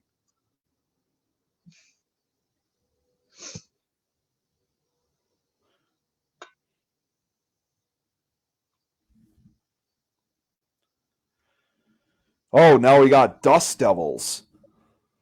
Uh-huh. I don't know exactly when these were filmed. I just know they were filmed sometime in the early. Now we're getting to the 70s, so these were filmed in the early 70s. This is the only type of vortex that, as long as the winds are not that destructive, these are the only very few types of vortices in which you can actually interact with. Now we get a fire tornado from forest fires, California. Jesus Christ. Now, here's another waterspout. This was actually one of the first color home movies that was of a damaging waterspout in Hawaii in January of 1971. Now, the rest of it I won't really point out. I'll let the rest of the video do the talking because I already did all the first timers and stuff. So this is all from the 70s now. And while that's filming, I'm going to say citizens document the disasters as they unfold and share the images with scientists. Actually, I will point out one final one. This was actually, I'm sorry, I forgot about this one. This was the first film to capture a hurricane-spawned tornado, a tornado during a hurricane, during Hurricane Agnes in June of 1972. Oh, actually, okay.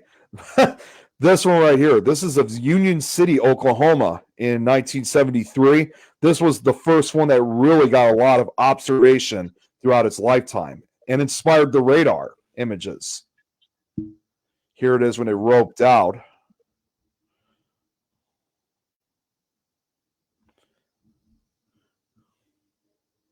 Another tornado in Wichita, Kansas, filmed in time lapse.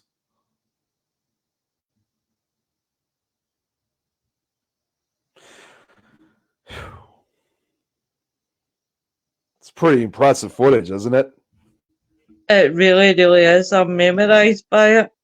This tornado right here, what's funny, this was in Salina, Kansas. This was the same tornado we just saw a second ago that hit Lindsborg, Kansas. This one hit Salina, Kansas. This is where we were 3 years ago for that convention at the Masonic Temple. This is the same town that we were at. And this was almost 50 years, September of 1973. Jeez, oh. Now, this is the first ever footage of a tornado outside the United States, once again, in Australia, in Brisbane, Australia. Oh, wow. Yeah, that was in Brisbane, Australia. Sorry, I was just going to go back briefly, but that was the first one for Australia. Yeah, there it is. How did you get that information? Most of this footage, I mean, not all of them, but some of the footage was unavailable. I had to take it from documentaries so I could have it. Oh, here's a multiple vortex tornado of Oshkosh, Wisconsin, ironically, just 2 weeks after the outbreak, April 21st of 1974. This next one here, this one hit Great Bend in Ash Valley, Kansas in same year, 1974, in August this time. It was one of 12 tornadoes that struck southwestern Kansas. Fortunately, this one stayed out, as you can see, this one stayed out in the country, but they said this one would have done major damage had it passed through a city. And it's also another very heavily used tornado footage. Uh-huh. This is from the same outbreak as the Ash Valley in Great Bend, Kansas. Oh, there's debate on this. Now, this one they're also saying supposedly may have actually been the first film ever captured of a tornado rotating backwards, as you're about to see. Oh, I guess you couldn't see it. Oh my God. That's an Is that a cow? Is that a cow flying in the middle of that? No, those are people that were running. So that one's in Omaha, Nebraska, same year, 1975. Oh, power flashes. Oh, here's Ah, tornado of Tulsa, Oklahoma, hitting the downtown area.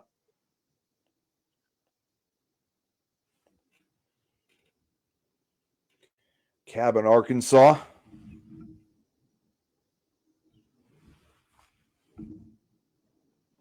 oh God.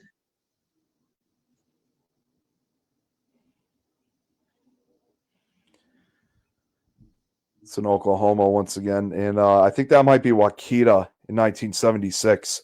That's, believe it or not, that is not a tornado right there. That's actually a rain shaft. That's kind of giving that look like it's a tornado.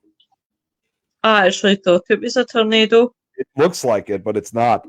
This right here is this is actually one of the very few pieces of footage at nighttime. Can't see a tornado, obviously, but you can clearly see that there definitely is a huge rotating wall cloud.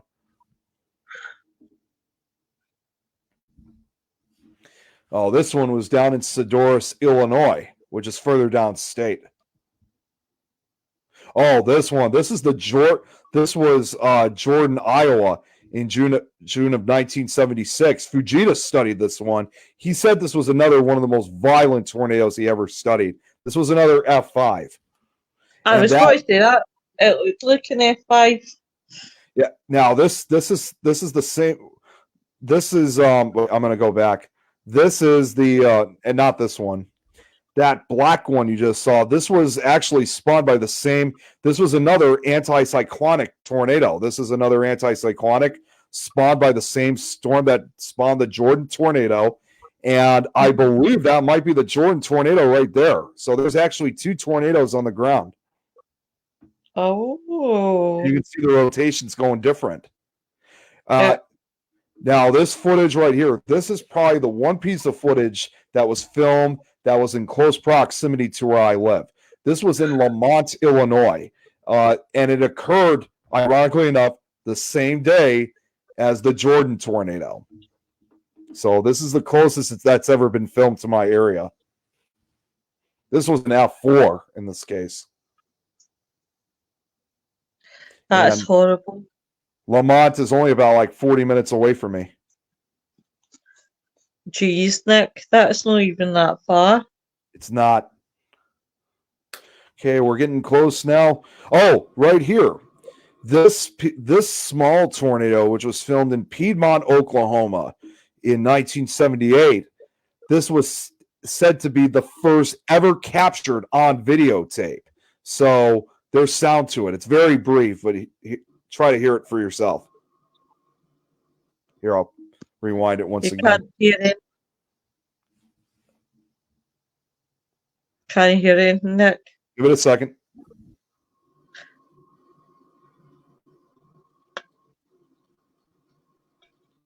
We're able to hear it this time. No. There's barely. Oh, wait a minute. Hang on. Let me see if I can turn it. No, I can't turn it up, unfortunately. It's just rain and hail that you could hear. Okay, now Do this you one. know that? Oh, sorry, What's that? honey.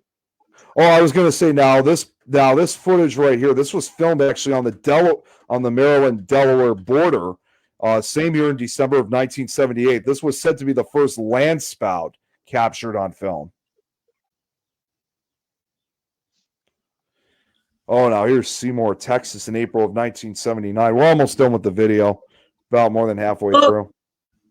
Robert White says, "Hi, Nick. Hi, everybody Oh, hey, else. Robert. Tornado struck." Oh, no, this is Wichita Falls, Texas again. This is the same storm that spawned the Seymour, Texas tornado. This was a violent F4 that went through the heart of downtown Wichita Falls.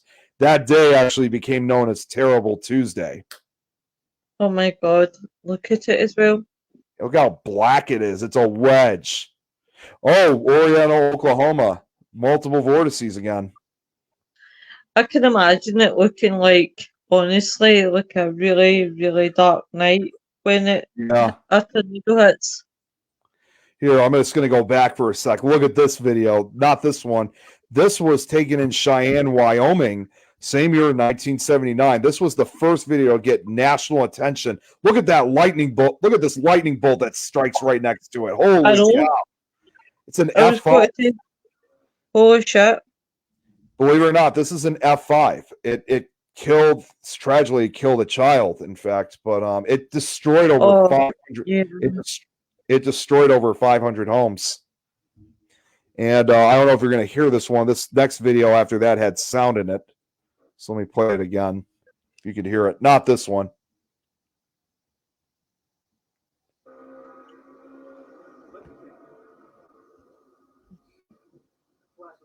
No, Yeah, now we're getting more. Now we're getting to the 80s. oh, yeah. Oh, now this was the first true ever video of a tornado in Tecumseh, Oklahoma, in May of 1981, filmed by an actual research team. Hang on. No, you can vaguely hear it. Oh my god, Nick, that almost looks like there's two huge tornadoes side by side. That's the same tornado right here.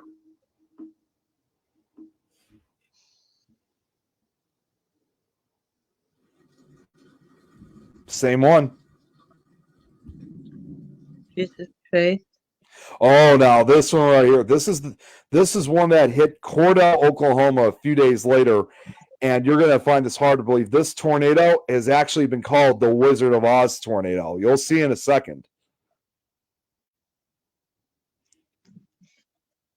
Same one. Oh, I guess it's not going to show.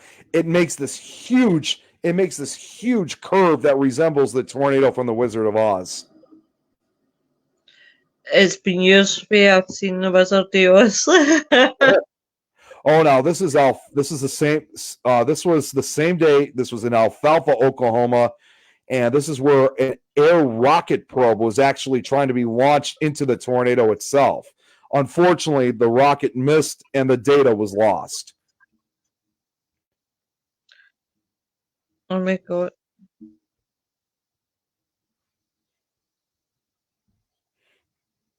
Imagine working your backside off and then you get that.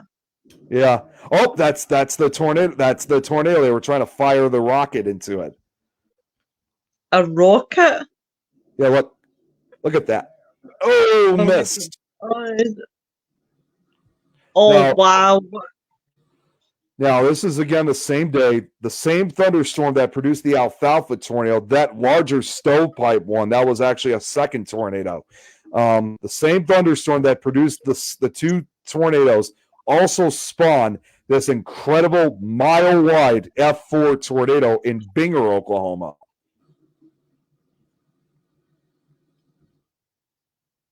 Look how big that thing is. Oh my god. I could imagine the roar from that. Thankfully, I mean, it only actually hit a few houses. Fortunately, this tornado actually spent most of its life out in rural areas. So it didn't hit very many structures. No one was killed, thankfully. Thank Oh. God. As we conclude the video, sadly, we're now in the year 1982. The year 1982 may also mark the last widespread use of motion picture cameras. 1982, sadly, was the year when there was another transition that was underway, as a transition of motion picture films to videotape. Robert says, I'm just glad the cyclones we get form over water. Yeah, well, water spouts, yeah. Yep. Nick, is this the documentary, The Day of the Killer Tornadoes? Not exactly. This was important footage, but I have it still. Don't worry. No, I was just asking because I was thinking after I've done the show, I'll probably go and watch it fully, and I just thought these were the clips from it. No, I put this together. Ah. Yeah, I put this all. This is not all of the tornadoes, obviously, that were captured on film. There's still a few other pieces of footage out there, but unfortunately, I couldn't locate those ones. But I got a good majority of the ones from the 50s to the early 80s. Well, I was sitting here thinking, how were you going to track 148 tornadoes? Listen to that roar. It's incredible. Oh, and as we near the end of the video, I actually kind of added a little recap to this video. I actually added the pieces of footage that we've seen previously of the tornadoes from the super outbreak as an addition. So as a little recap, here's the footage from the tornadoes from the outbreak.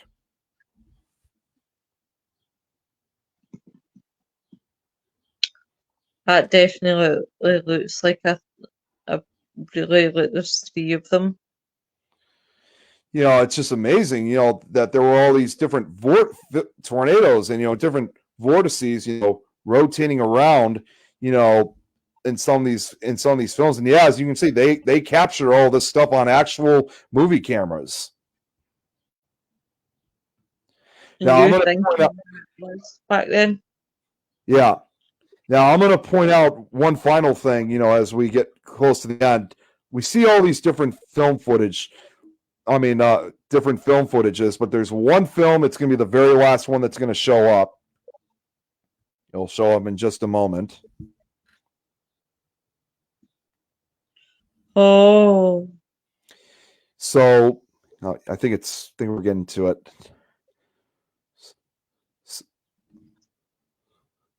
Cincinnati.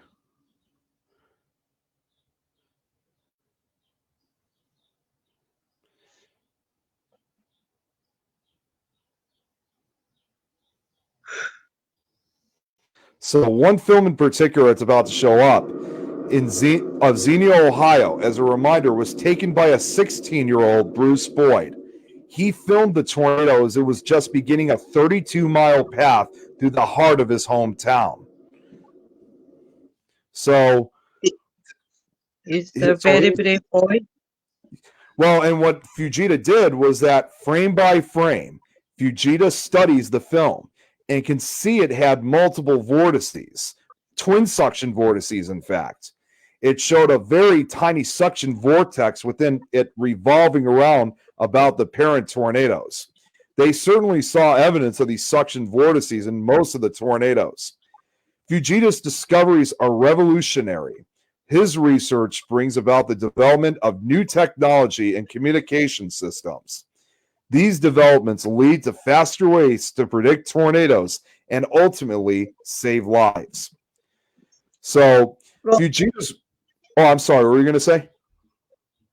Robert says, still safer to travel to Oz by the rabbit holes than tornadoes. Yeah. Fujita's research in 1974 also serves as a springboard for the F scale, which was created 3 years earlier and links damage and wind speed. As weather science evolves, his scale is revised in 2007 as the Enhanced Fujita scale to better reflect a tornado's destructive power. But there is no question without his research, there might not be a system at all. Over the next decade, old radar technology has phased out. By the mid-1980s, the National Weather Service implements a new radar system nationwide called Doppler. So today, there's a new generation of radar. NEXRAD is a national network of 153 high-resolution Doppler weather radars operated by the National Weather Service. The super tornado outbreak not only exposes radar deficiencies, but communication failure as well. In 1974, weather radio transmission is extremely limited. At the time, there were only 50 to 60 transmitters across the entire nation, and most of them were in marine locations. In 1979, Congress approves funding for the installation of a 330-station weather radio network, which allowed the National Weather Service to actually give warnings to people even in the middle of the night. Over the years, the network grows to about 1,000 stations nationwide. That same year, the National Weather Service replaces teletype machines with computers. Today, meteorologists use state-of-the-art equipment to supply forecasts. The internet also revolutionizes how people access weather information. I mean, when you think about it too, I mean, the radar we got today is far more different than what we had back in the 70s, obviously. And, Yeah. you know, what I could do now, like even when I look it up myself, I could check the weather radar and be up close and personal to a particular storm. You couldn't do that back then. And you could also see different colors involving, you know, even this radar image shows it even shows like if there's going to be damaging winds or anything like it. That's the one thing that we didn't have. I mean, that's the one thing that really has helped out with a lot of meteorologists, and that's the one thing that we didn't have, you know, years ago. Well, do you know what I was sitting thinking? And here I go off my tangents again. No, what I was sitting here thinking. I know that yous weren't too keen in the old, you know, the old way doing weather warnings, that system that they had. Yeah. But if you look at it in hindsight, in 1974 compared to now, it actually did save quite a lot of lives. In When a you way, look at it, it does in some way. I mean, even today, as it says here, anyone with a high-speed internet connection can have more data on their home computer or phone today than any forecaster in any office had in 1974 during the super outbreak. uh-huh. What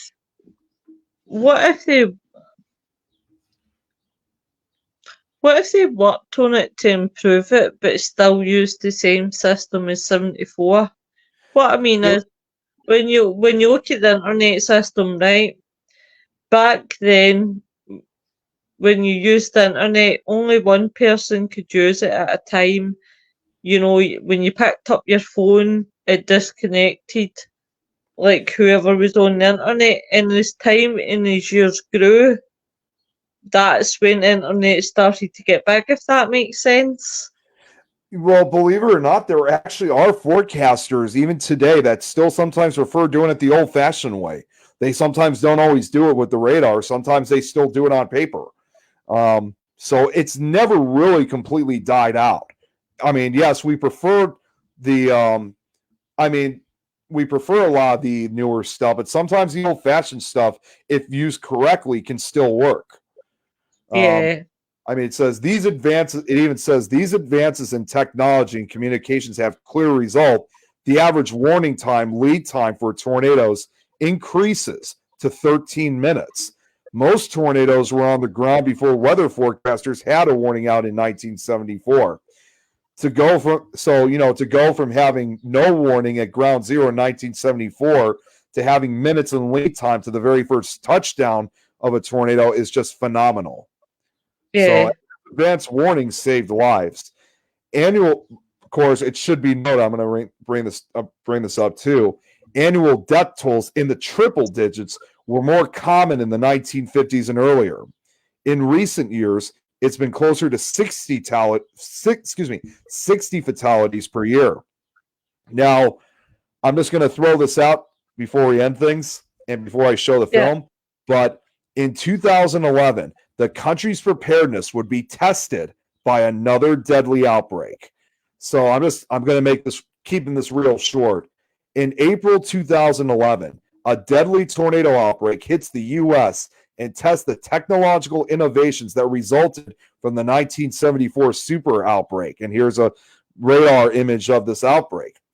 April 25th to 28th, 2011, multiple tornadoes hit Indiana, Michigan, Ohio, West Virginia, Pennsylvania, New York, Maryland, Virginia, Kentucky, Tennessee, North Carolina, South Carolina, Georgia, Florida, Alabama, Mississippi, Louisiana, Arkansas, Missouri, Oklahoma, Texas, and ironically and strangely enough, Ontario, Canada once again. So the reason why it shows this outbreak is that it became actually known as Super Outbreak 2, or the second super outbreak. There were numerous tornadoes that day. And at this point, that was the one outbreak that is now, even though it's the super outbreak of 74 was the largest, this one had more tornadoes. And guess how many? Yeah.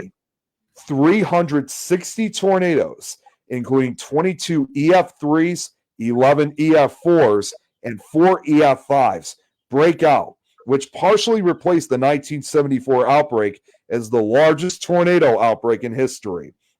At least 328 people are killed and thousands injured. On those 4 days, people had advanced warning about 16 minutes. Although the incredibly large death toll eerily echoes almost the exact same death toll from the original outbreak, still, the death toll compared to many other tornadic events is considerably smaller than that of 1974. Had it occurred before the advent of new technology, far more people might have died. So, a tornado outbreak of this intensity and this magnitude probably would have resulted in 500 to 600 fatalities. Now, recently, in 2023, tornado expert Thomas P. Grzillis created the Outbreak Intensity Score, or OIS, as a way to rank various tornado outbreaks. The 1974 super outbreak received an OIS of 578, making it the worst and most violent tornado outbreak in recorded history. The 2011 super outbreak also received a matching OIS. Oh, wait, no, not matching, an OIS of 378, making it the second worst and most violent tornado outbreak in recorded history. So, and I'm actually just going to throw a quick comparison. See how it looks incredibly similar, the cloud structures of the outbreak? Yeah. It's just crazy. It's almost like a repeat of it. So, Nick, when are we covering the 300 odd tornadoes? Oh, it's going to be a long time before I get to the 2011 one. That's probably going to take longer than this one had. But yeah, I'm just giving some comparisons here. You got the 1974 outbreak, and then there's the 2011. You see an eerie similarity between the two? Yeah, definitely. Very bizarre. Just to think, see if you had to cover that one, we would be in our 90s. Yeah.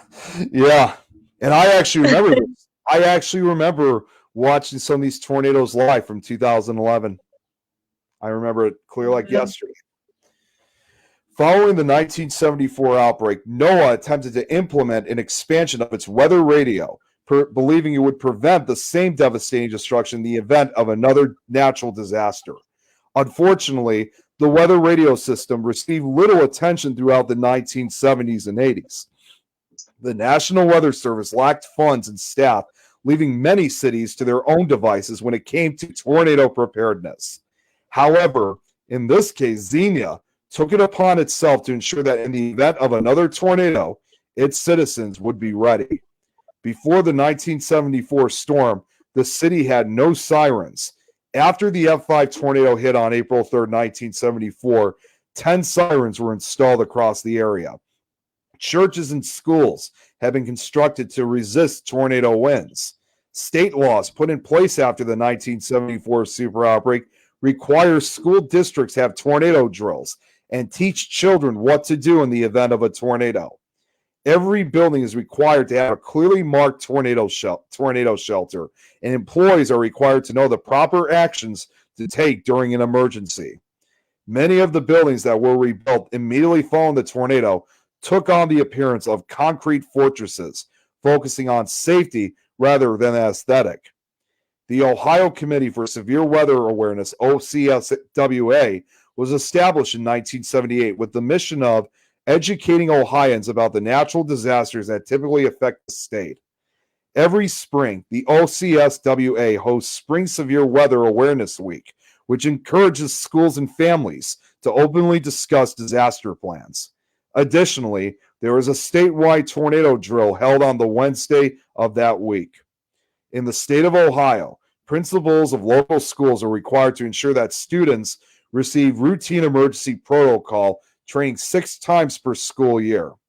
Outside the school system, it is not uncommon to hear a tornado siren being tested weekly at noon on Mondays, Wednesdays, or Saturdays. And towns across the country have installed tornado warning sirens as well. So, I think this is the last slide before the film. The road to recovery after April 3rd and 4th hasn't been quick or easy, and it is still a work in progress. It would take years to rebuild Xenia and many of the other towns, cities, and rural communities that were affected by the outbreak. Nevertheless, many families chose to rebuild their homes and their lives in Xenia. Local business owners continue to invest in our community, and 50 years later, residents can proudly say that Xenia lives. Their community not only lives, it continues to grow and evolve as they welcome new residents, new development, and new opportunities. Many who lived through the outbreak feel protected by the new weather technology, even 50 years later. However, for some super outbreak survivors, even with new technology, some still don't want to take any chances at all when the weather turns bad, as the memory of what happened to them will forever remain with them to this day, half a century later. Even now, 5 decades later, eyewitnesses still talk about the twisters that transformed their lives and their hometown. While all the technology in the world is no guarantee of survival, there is no doubt it can keep people safer.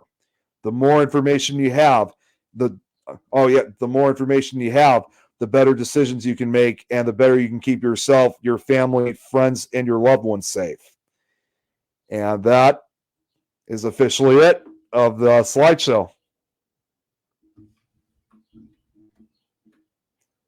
You're muted, Lois. I'm sitting here talking to myself. It's all right. That's an all the time thing. I can't even remember what I said now. Sorry, Nick. Oh, that's fun. You can think about it while we play this film. So I got the film right here. It's about a 20-minute film. You got time for it?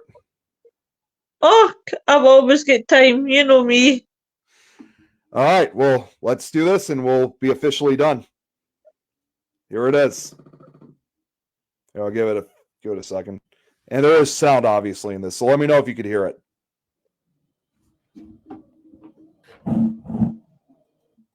No. Oh, wait a minute. Hang on. Let me do this, because I always have to do it this way when it comes to these videos with sound. Geez, I hate when PowerPoint does this. It's doing that backing up thing, but didn't take too long. Okay. Right. Okay, let's do it this way. And okay, here we go. All right, you ready? I'm ready. Born ready.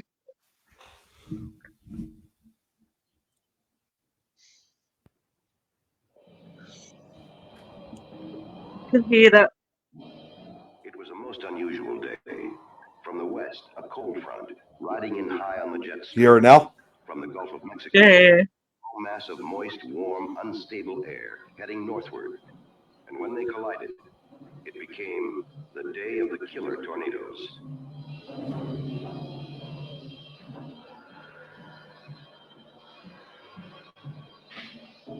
From early morning, the Weather Service warnings were out.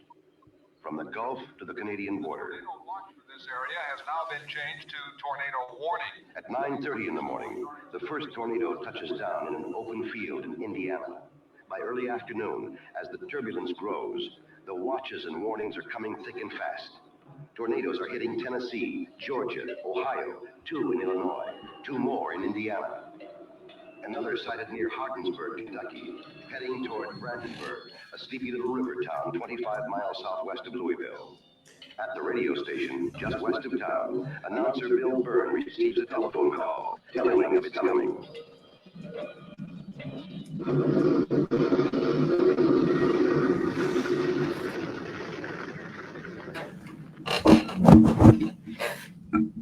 The only warning, our last second shout, and in 30 seconds, 31 people will die.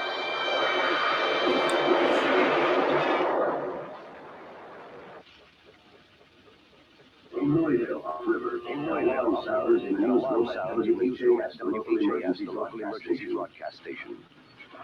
We got a tornado warning. Give me the emergency action card. A tornado warning has been issued for part of Kentuckiana. WHAS now transmits the tone to activate special receivers. The severe thunderstorm warning has been changed to a tornado warning for Metro Louisville, Jefferson County, including Meade, Dick Gilbert. Dick Gilbert, the station's Uh-huh. traffic reporter, is already keeping watch. Is it me or is it awful echoey? What's that? Is it me or is it awful echoey? It's not echoing from my side. You have to remember, Okay, must be- it's probably just the sound quality of the film. Plus, as well, my shitty tablet. Well, and one thing, actually, I'm just going to point this out real quick since I have it paused. In this film, you get to see more of the footage of the tornado that struck Louisville, Kentucky. I wasn't able to show the full thing, but this one will show more footage of it. But yeah, there's Dick Gilbert, the helicopter, in the helicopter. Jefferson County, including Meade. In the sky above, Dick Gilbert, the station's airborne traffic reporter, is already keeping watch. Okay, Dick, what can you see at this point? Well, we do have a pretty wild and rugged weather picture on our hands here, so be prepared for it as you're driving. Let's see here. I don't actually physically see any tornado activity at the moment, but it does look like this is a picture down there to the southwest. Fire department. This is Dave Reeves, the weather station. We have a tornado reported on the ground in the Brandenburg vicinity. Sirens be activated at the present time. Okay, get to yellow alert. Okay, hit the yellow alert. Fire department. Yes, it's tornado warning. During television, listen for further instructions. Well, it's a spectacular sight. The low clouds, very black low clouds. Let's see. At the moment, they're just about over Bowen Field. And it is Jeez. Tom's feeding his fat face now.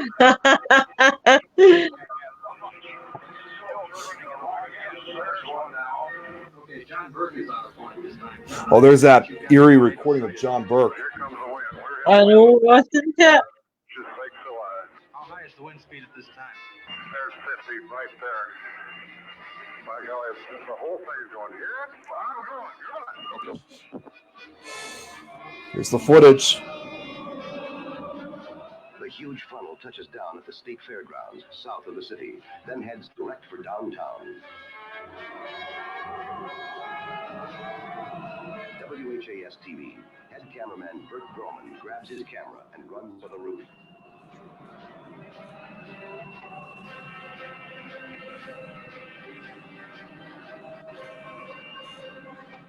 The storm Oh my god.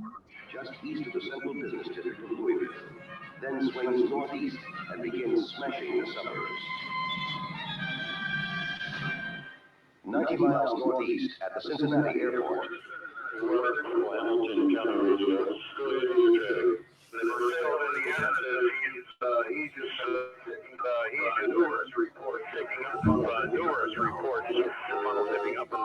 Attention all cars and departments. Attention all cars and departments and all county broadcast. Cincinnati, Hamilton County Civil The National Warning System alerts Leora Macro, County Civil Defense Director. Civil Defense to Weather Service. What is the location of the tornado? 13 miles southwest of Greater Cincinnati Airport. Okay, I'm going to sound the siren.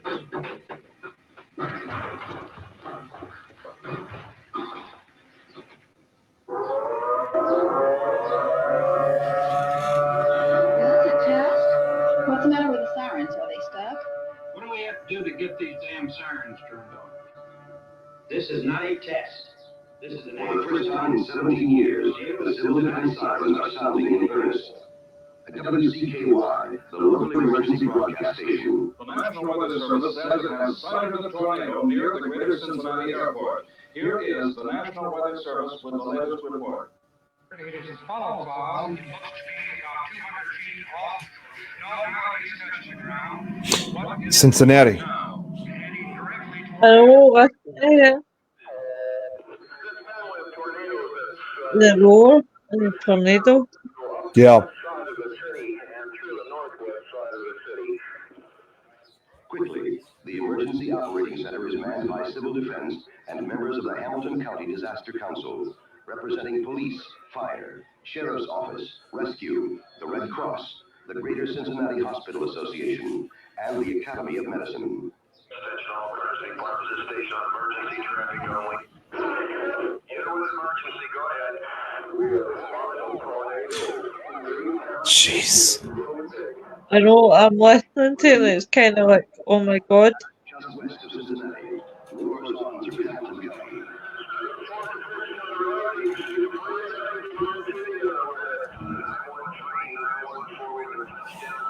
It's a monster.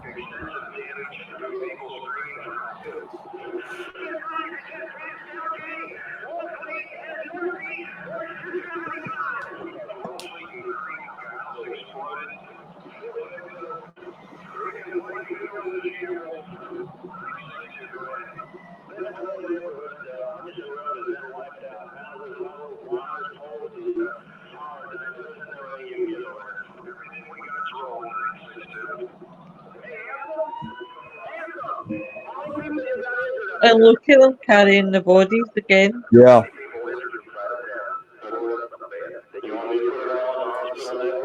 Jeez. I'm hoping those are injured. I'm hoping so myself. Look at that. It's just destroyed. Oh my god.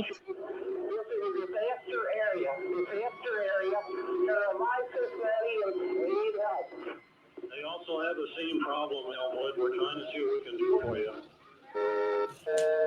Civil Defense, Hamilton County Radio.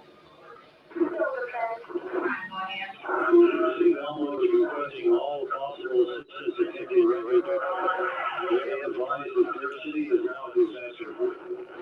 Lincoln Heights, we're clear on sending your fire and life squad companies to Elmwood. We're going to have to check, body cameras on the scene before you hit the last time. Okay, 452, understand fire units on the scene. The storm front keeps marching north. I actually need to find this documentary and watch it fully. What's that? I actually need to find this documentary and watch it fully. I could send it. I could send you the link for it. Oh, please do that, because Yeah. I really want to start watch it fully. So next up, they're about to show is Xenia. Okay, 452, understand fire units on the After scene. this, yeah, next storm is Xenia. The storm front keeps marching north toward Dayton and the smaller city of Xenia, a dozen miles to the east. For Bob Stewart, the Xenia city manager, and his wife, today is a special day, their 20th wedding anniversary. Oh my god. Why don't you stop down around 5 and I'll buy you a drink? Gee, it looks kind of nasty out. Do you really think we're gonna go off and leave the kids? Maybe just time yourself and just play with your ear and see what's going on, okay? I'll see you. Just gonna pause this just for a sec. Obviously, as you could very well imagine, this wasn't all filmed on actual April 3rd. Oh, Obviously, Adriana. Hey, Adriana. Gianna. Oh, hey, Adrian. Oh, But Adrian, anyways, sorry, I'm Adriana. So, just real quick, I'm sure you can understand that obviously it's not, all this was not actually filmed on April 3rd. Some of it obviously was made for the film and also reenactments too. But of course, obviously the damage aftermath is real. You take care of this, please. In the National Weather Service office at Dayton Airport. Hey, could you broadcast this in a hurry? Tornado warning is in effect for Montgomery and Greene counties until 5 p.m. this evening. Radar report indicates Possible tornado sighted 25 miles northeast of Cincinnati. He moving to the northeast at approximately 50 miles an hour. Hey. At Light Patterson Air Force Base. Oh, I did say it right. That's how my daddy said it. Oh, bless.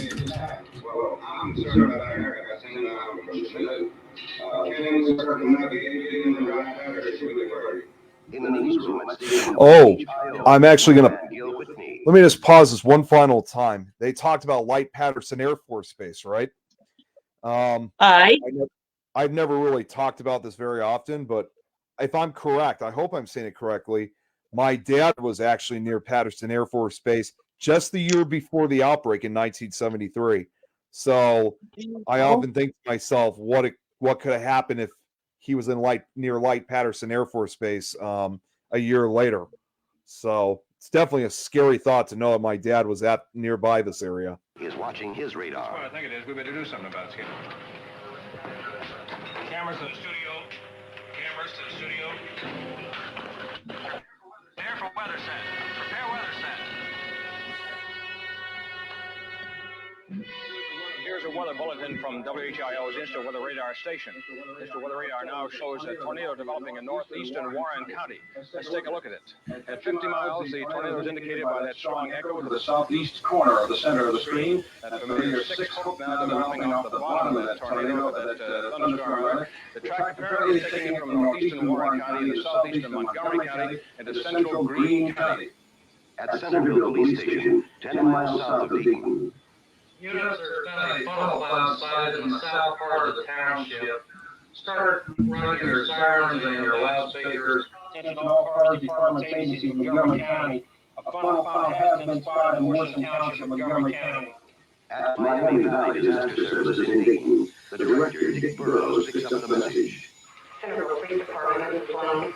This is Burroughs. Do you have a funnel sighted? There's the footage, Bruce. The Xenia tornado.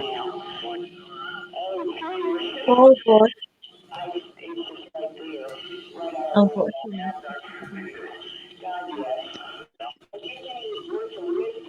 You just hang right in there, honey. This storm is severe, a massive storm. The track indicated by the hook in our radar screen is now moving into the city of Xenia. Persons in the city of Xenia and along the track to the south of it, Arrowhead, Xenia, Central State, should take cover immediately. Not many in Xenia hear his warning. One who doesn't is the engineer on a fast freight just pulling into Xenia Junction, slowing down before it hits the downtown crossings. We got one down, it's going down. It's on the ground. On the ground where? 287 and right down. The tornado hits Arrowhead Flat, a subdivision just south of Xenia, then goes ripping and roaring toward the heart of the city. Bruce Boyd, a young high school student, grabs his 8mm camera and films his family.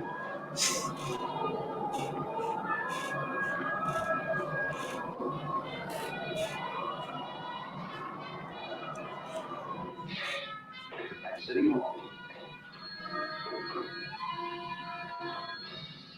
Hello. Hey, Bonnie, I can see the tornado coming. Get the kids and get to the base. We saw two run away. Aboard the train, the engineer sees it coming too, begins sounding a frantic warning.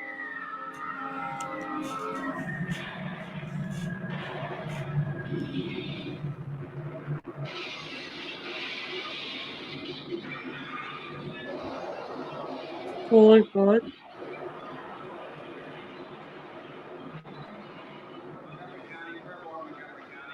Yes, it's great, Fairmont. The Xenia has just been hit by a tornado.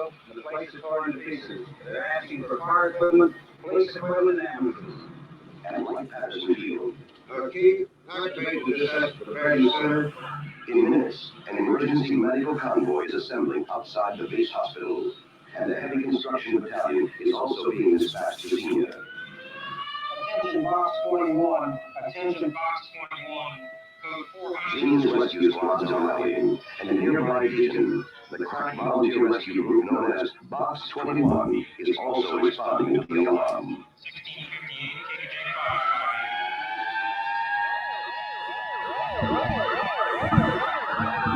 In Xenia, Dick, I gotta get a hold of the hospital and find out where they can handle any more cases. Can you contact? Yes, sir. Will do. both City Hall and County Courthouse are wrecked, and there is no emergency operating center equipped to deal with this kind of crisis. Bob Stewart and his staff find an undamaged office in the Greene County Jail and go to work by flashlight. See if you can get the Red Cross people about what kind of sources of water and food they're going to have. Okay, I'll get that to the Red Cross. Okay, you got what? Me? I'm Carl Martin. Carl, good to see you. Here with a convoy of heavy equipment, about 120 minutes. What do you want? The reason I want to go right now is down West Main Street, 4 road across the street, and I guess I've never seen the camp. We got it short where you want us to go. Okay. This is actually really pretty cool, Nick. That's why I'm quiet. See, when I'm quiet, it's because I'm engrossed. Yeah. In case you think I'm bored, I'm not. I just sent you the link to the film, by the way. Generator run by the county commissioner's office to serve as a makeshift operating center. Thank you very much, my dear. Stewart and his staff will be improvising desperately, trying to bring the situation under control. Boone, we have perimeter control established around the entire city now, 26 points. Is that right, Chief? That's right. Do you have any complaints on looting yet, Chief, or anything? I've had just a few, but there are minor so far. Great. And rescue workers are moving through the night, searching for injured and bodies. Oh, get it off. God, love it. Animals now will done. get traumatized, hey? What's that? Says animals will be traumatized as well. Oh, yeah, they definitely will. What's about to happen next? They're now going to focus on the new wave of tornadoes hitting the south. Nightfall, a new wave of tornadoes starts sweeping the south. In Alabama, they slash through Guin, Jasper, Lafayette, heading north toward Huntsville. Now to Alabama. Good. A hook echo indicating tornado activity is now located over northern Lawrence County. The tornado is on the ground at Langtown, or 26 miles west of the city of Huntsville, taking everything along as it goes. In Huntsville, Civil Defense Director Harris Mitchell already has the Emergency Operating Center on alert.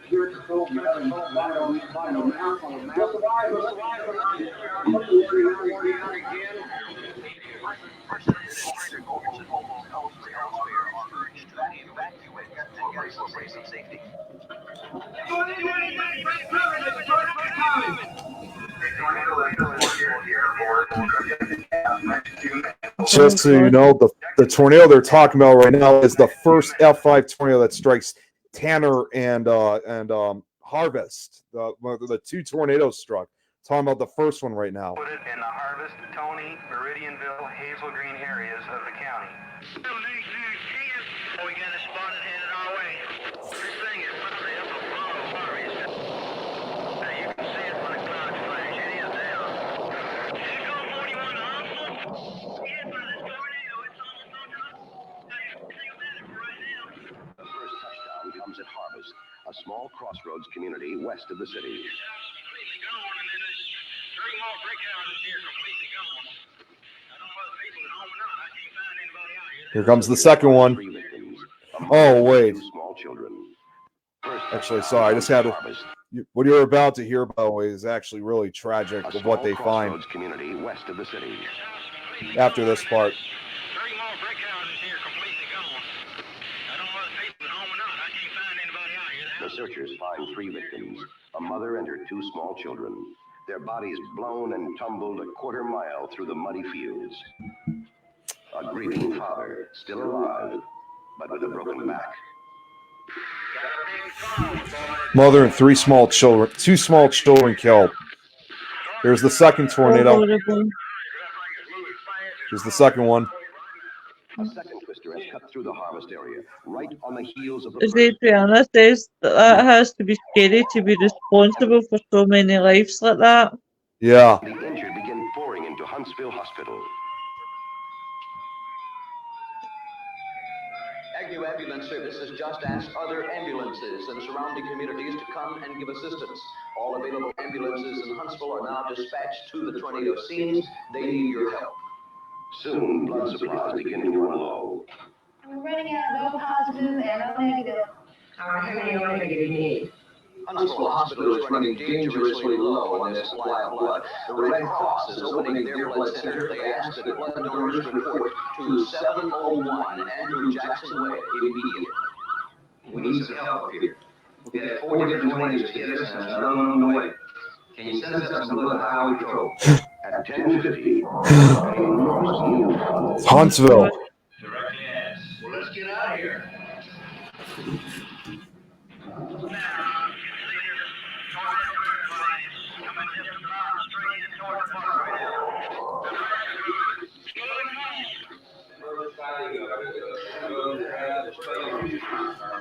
Brace yourselves for the first sign. Mr. Wiseman? Here goes again. My God. The tornado keeps coming through the heart of town, directly toward Huntsville Hospital. Get this patient inside. Get everybody away from the window.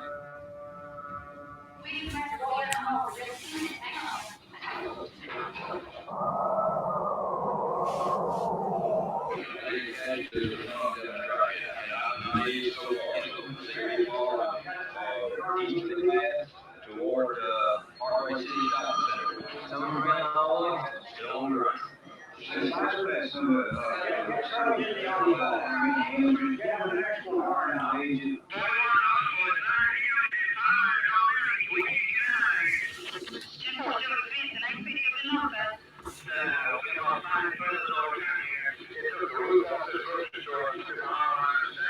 Jeez. Oh my God.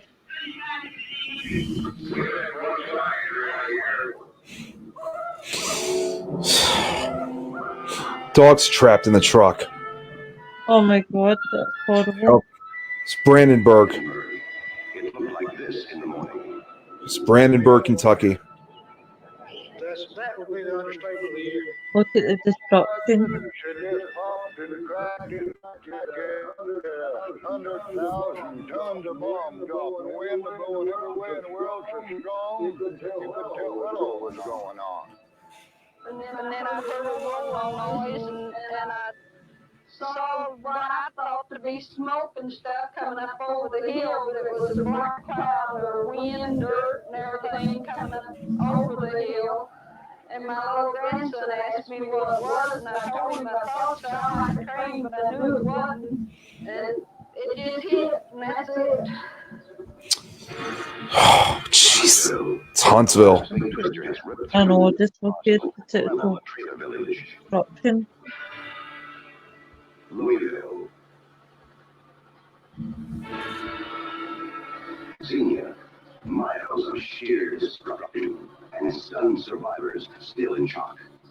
It was a big roar, and I don't know, it was just terrible. It sounded like a big train whistle. We were right underneath it, but I've never seen anything like it. I don't want to again. You come and you see your home, and 2 seconds later it falls over. Just a nightmare. Just a nightmare. The town is torn in a million pieces. Thousands of savage people in the back of the boat for this is worse. We found parts of the bodies here, we found parts of all the bodies. We've got to go back and look for some more.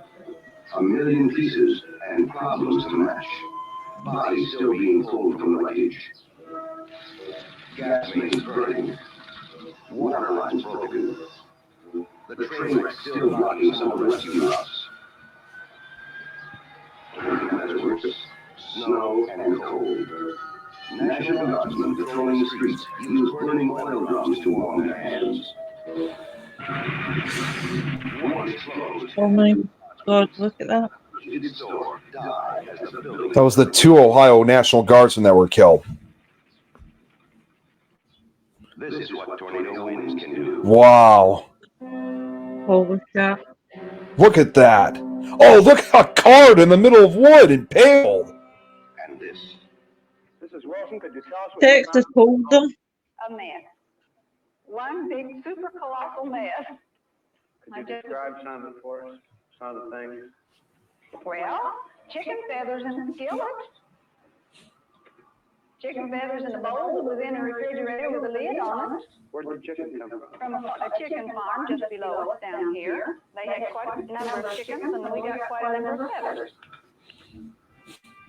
In less than 24 hours, they counted 147 tornadoes. They actually, I don't know if you heard that, but they miscounted. It was supposed to be 148, but in this film they say it's 147 tornadoes. Oh my God. The damage is enormous. Even at that, it's still a high number. Homes, businesses, stores, thousands of unsafe buildings to be searched, shuttered, marked off limits, and disaster. There's that writing we saw in the picture. All right. Go back, Nick, and pause it. And the damage is enormous. Hang on. All in all, more than $600 million. Homes, businesses, stores, thousands of unsafe buildings to be searched, shuttered, marked off limits. And there it is. That was one of the pictures we saw. Are all out in AOK. So basically, it was a thing we signed to let people know that they were safe. That they were alive. Yeah. You got a house for sale here? Sure, $1.50. Have everything you want. A house for sale, huh? Yeah. It stood up. That guy's telling these this. This is one of the few moments where some of them actually kind of joke about it, because to them, the property, it can be rebuilt. You can't rebuild lives. Yeah. That's why he's kind of being jokeful about it. We were in it when the tornado went through. So, if you want it, you can have it. $1.50 plus tax. Some take it philosophically, others can't. What can you do? We've lost everything that we've had. But most refuse to give up. Do you have any idea yet what you're going to do? No, sir, I don't. I don't know what to do. It's trying to get our things, the few things we can get, and store them somewhere and to start again. But starting over won't be easy. Help will be needed. The president's declared 10 states to be major disaster areas, eligible for federal assistance in all its many forms. One-stop disaster centers are set up to handle home, farm, and small business loans, food stamps, shelter, trailers, and other temporary housing, a score of other programs. And help is coming from every direction. Red Cross, Salvation Army, all the military services, Corps of Engineers, the National Guard, to clean up and restore essential services. Rescue squads from hundreds of miles away, volunteers of every kind.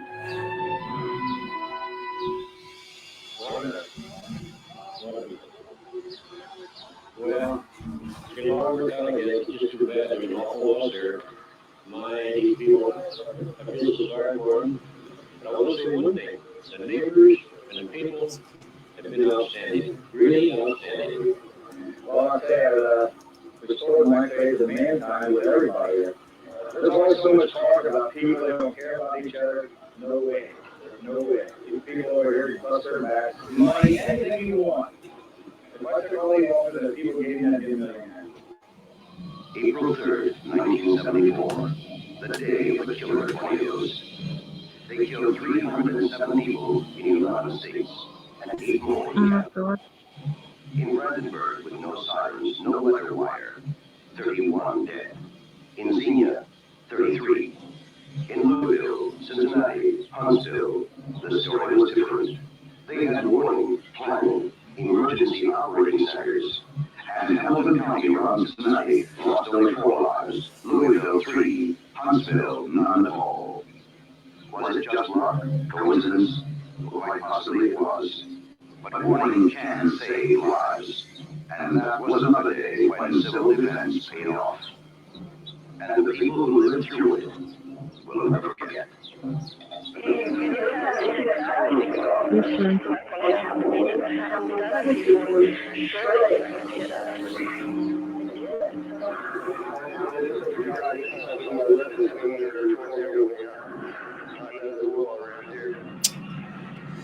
Day of the killer tornadoes.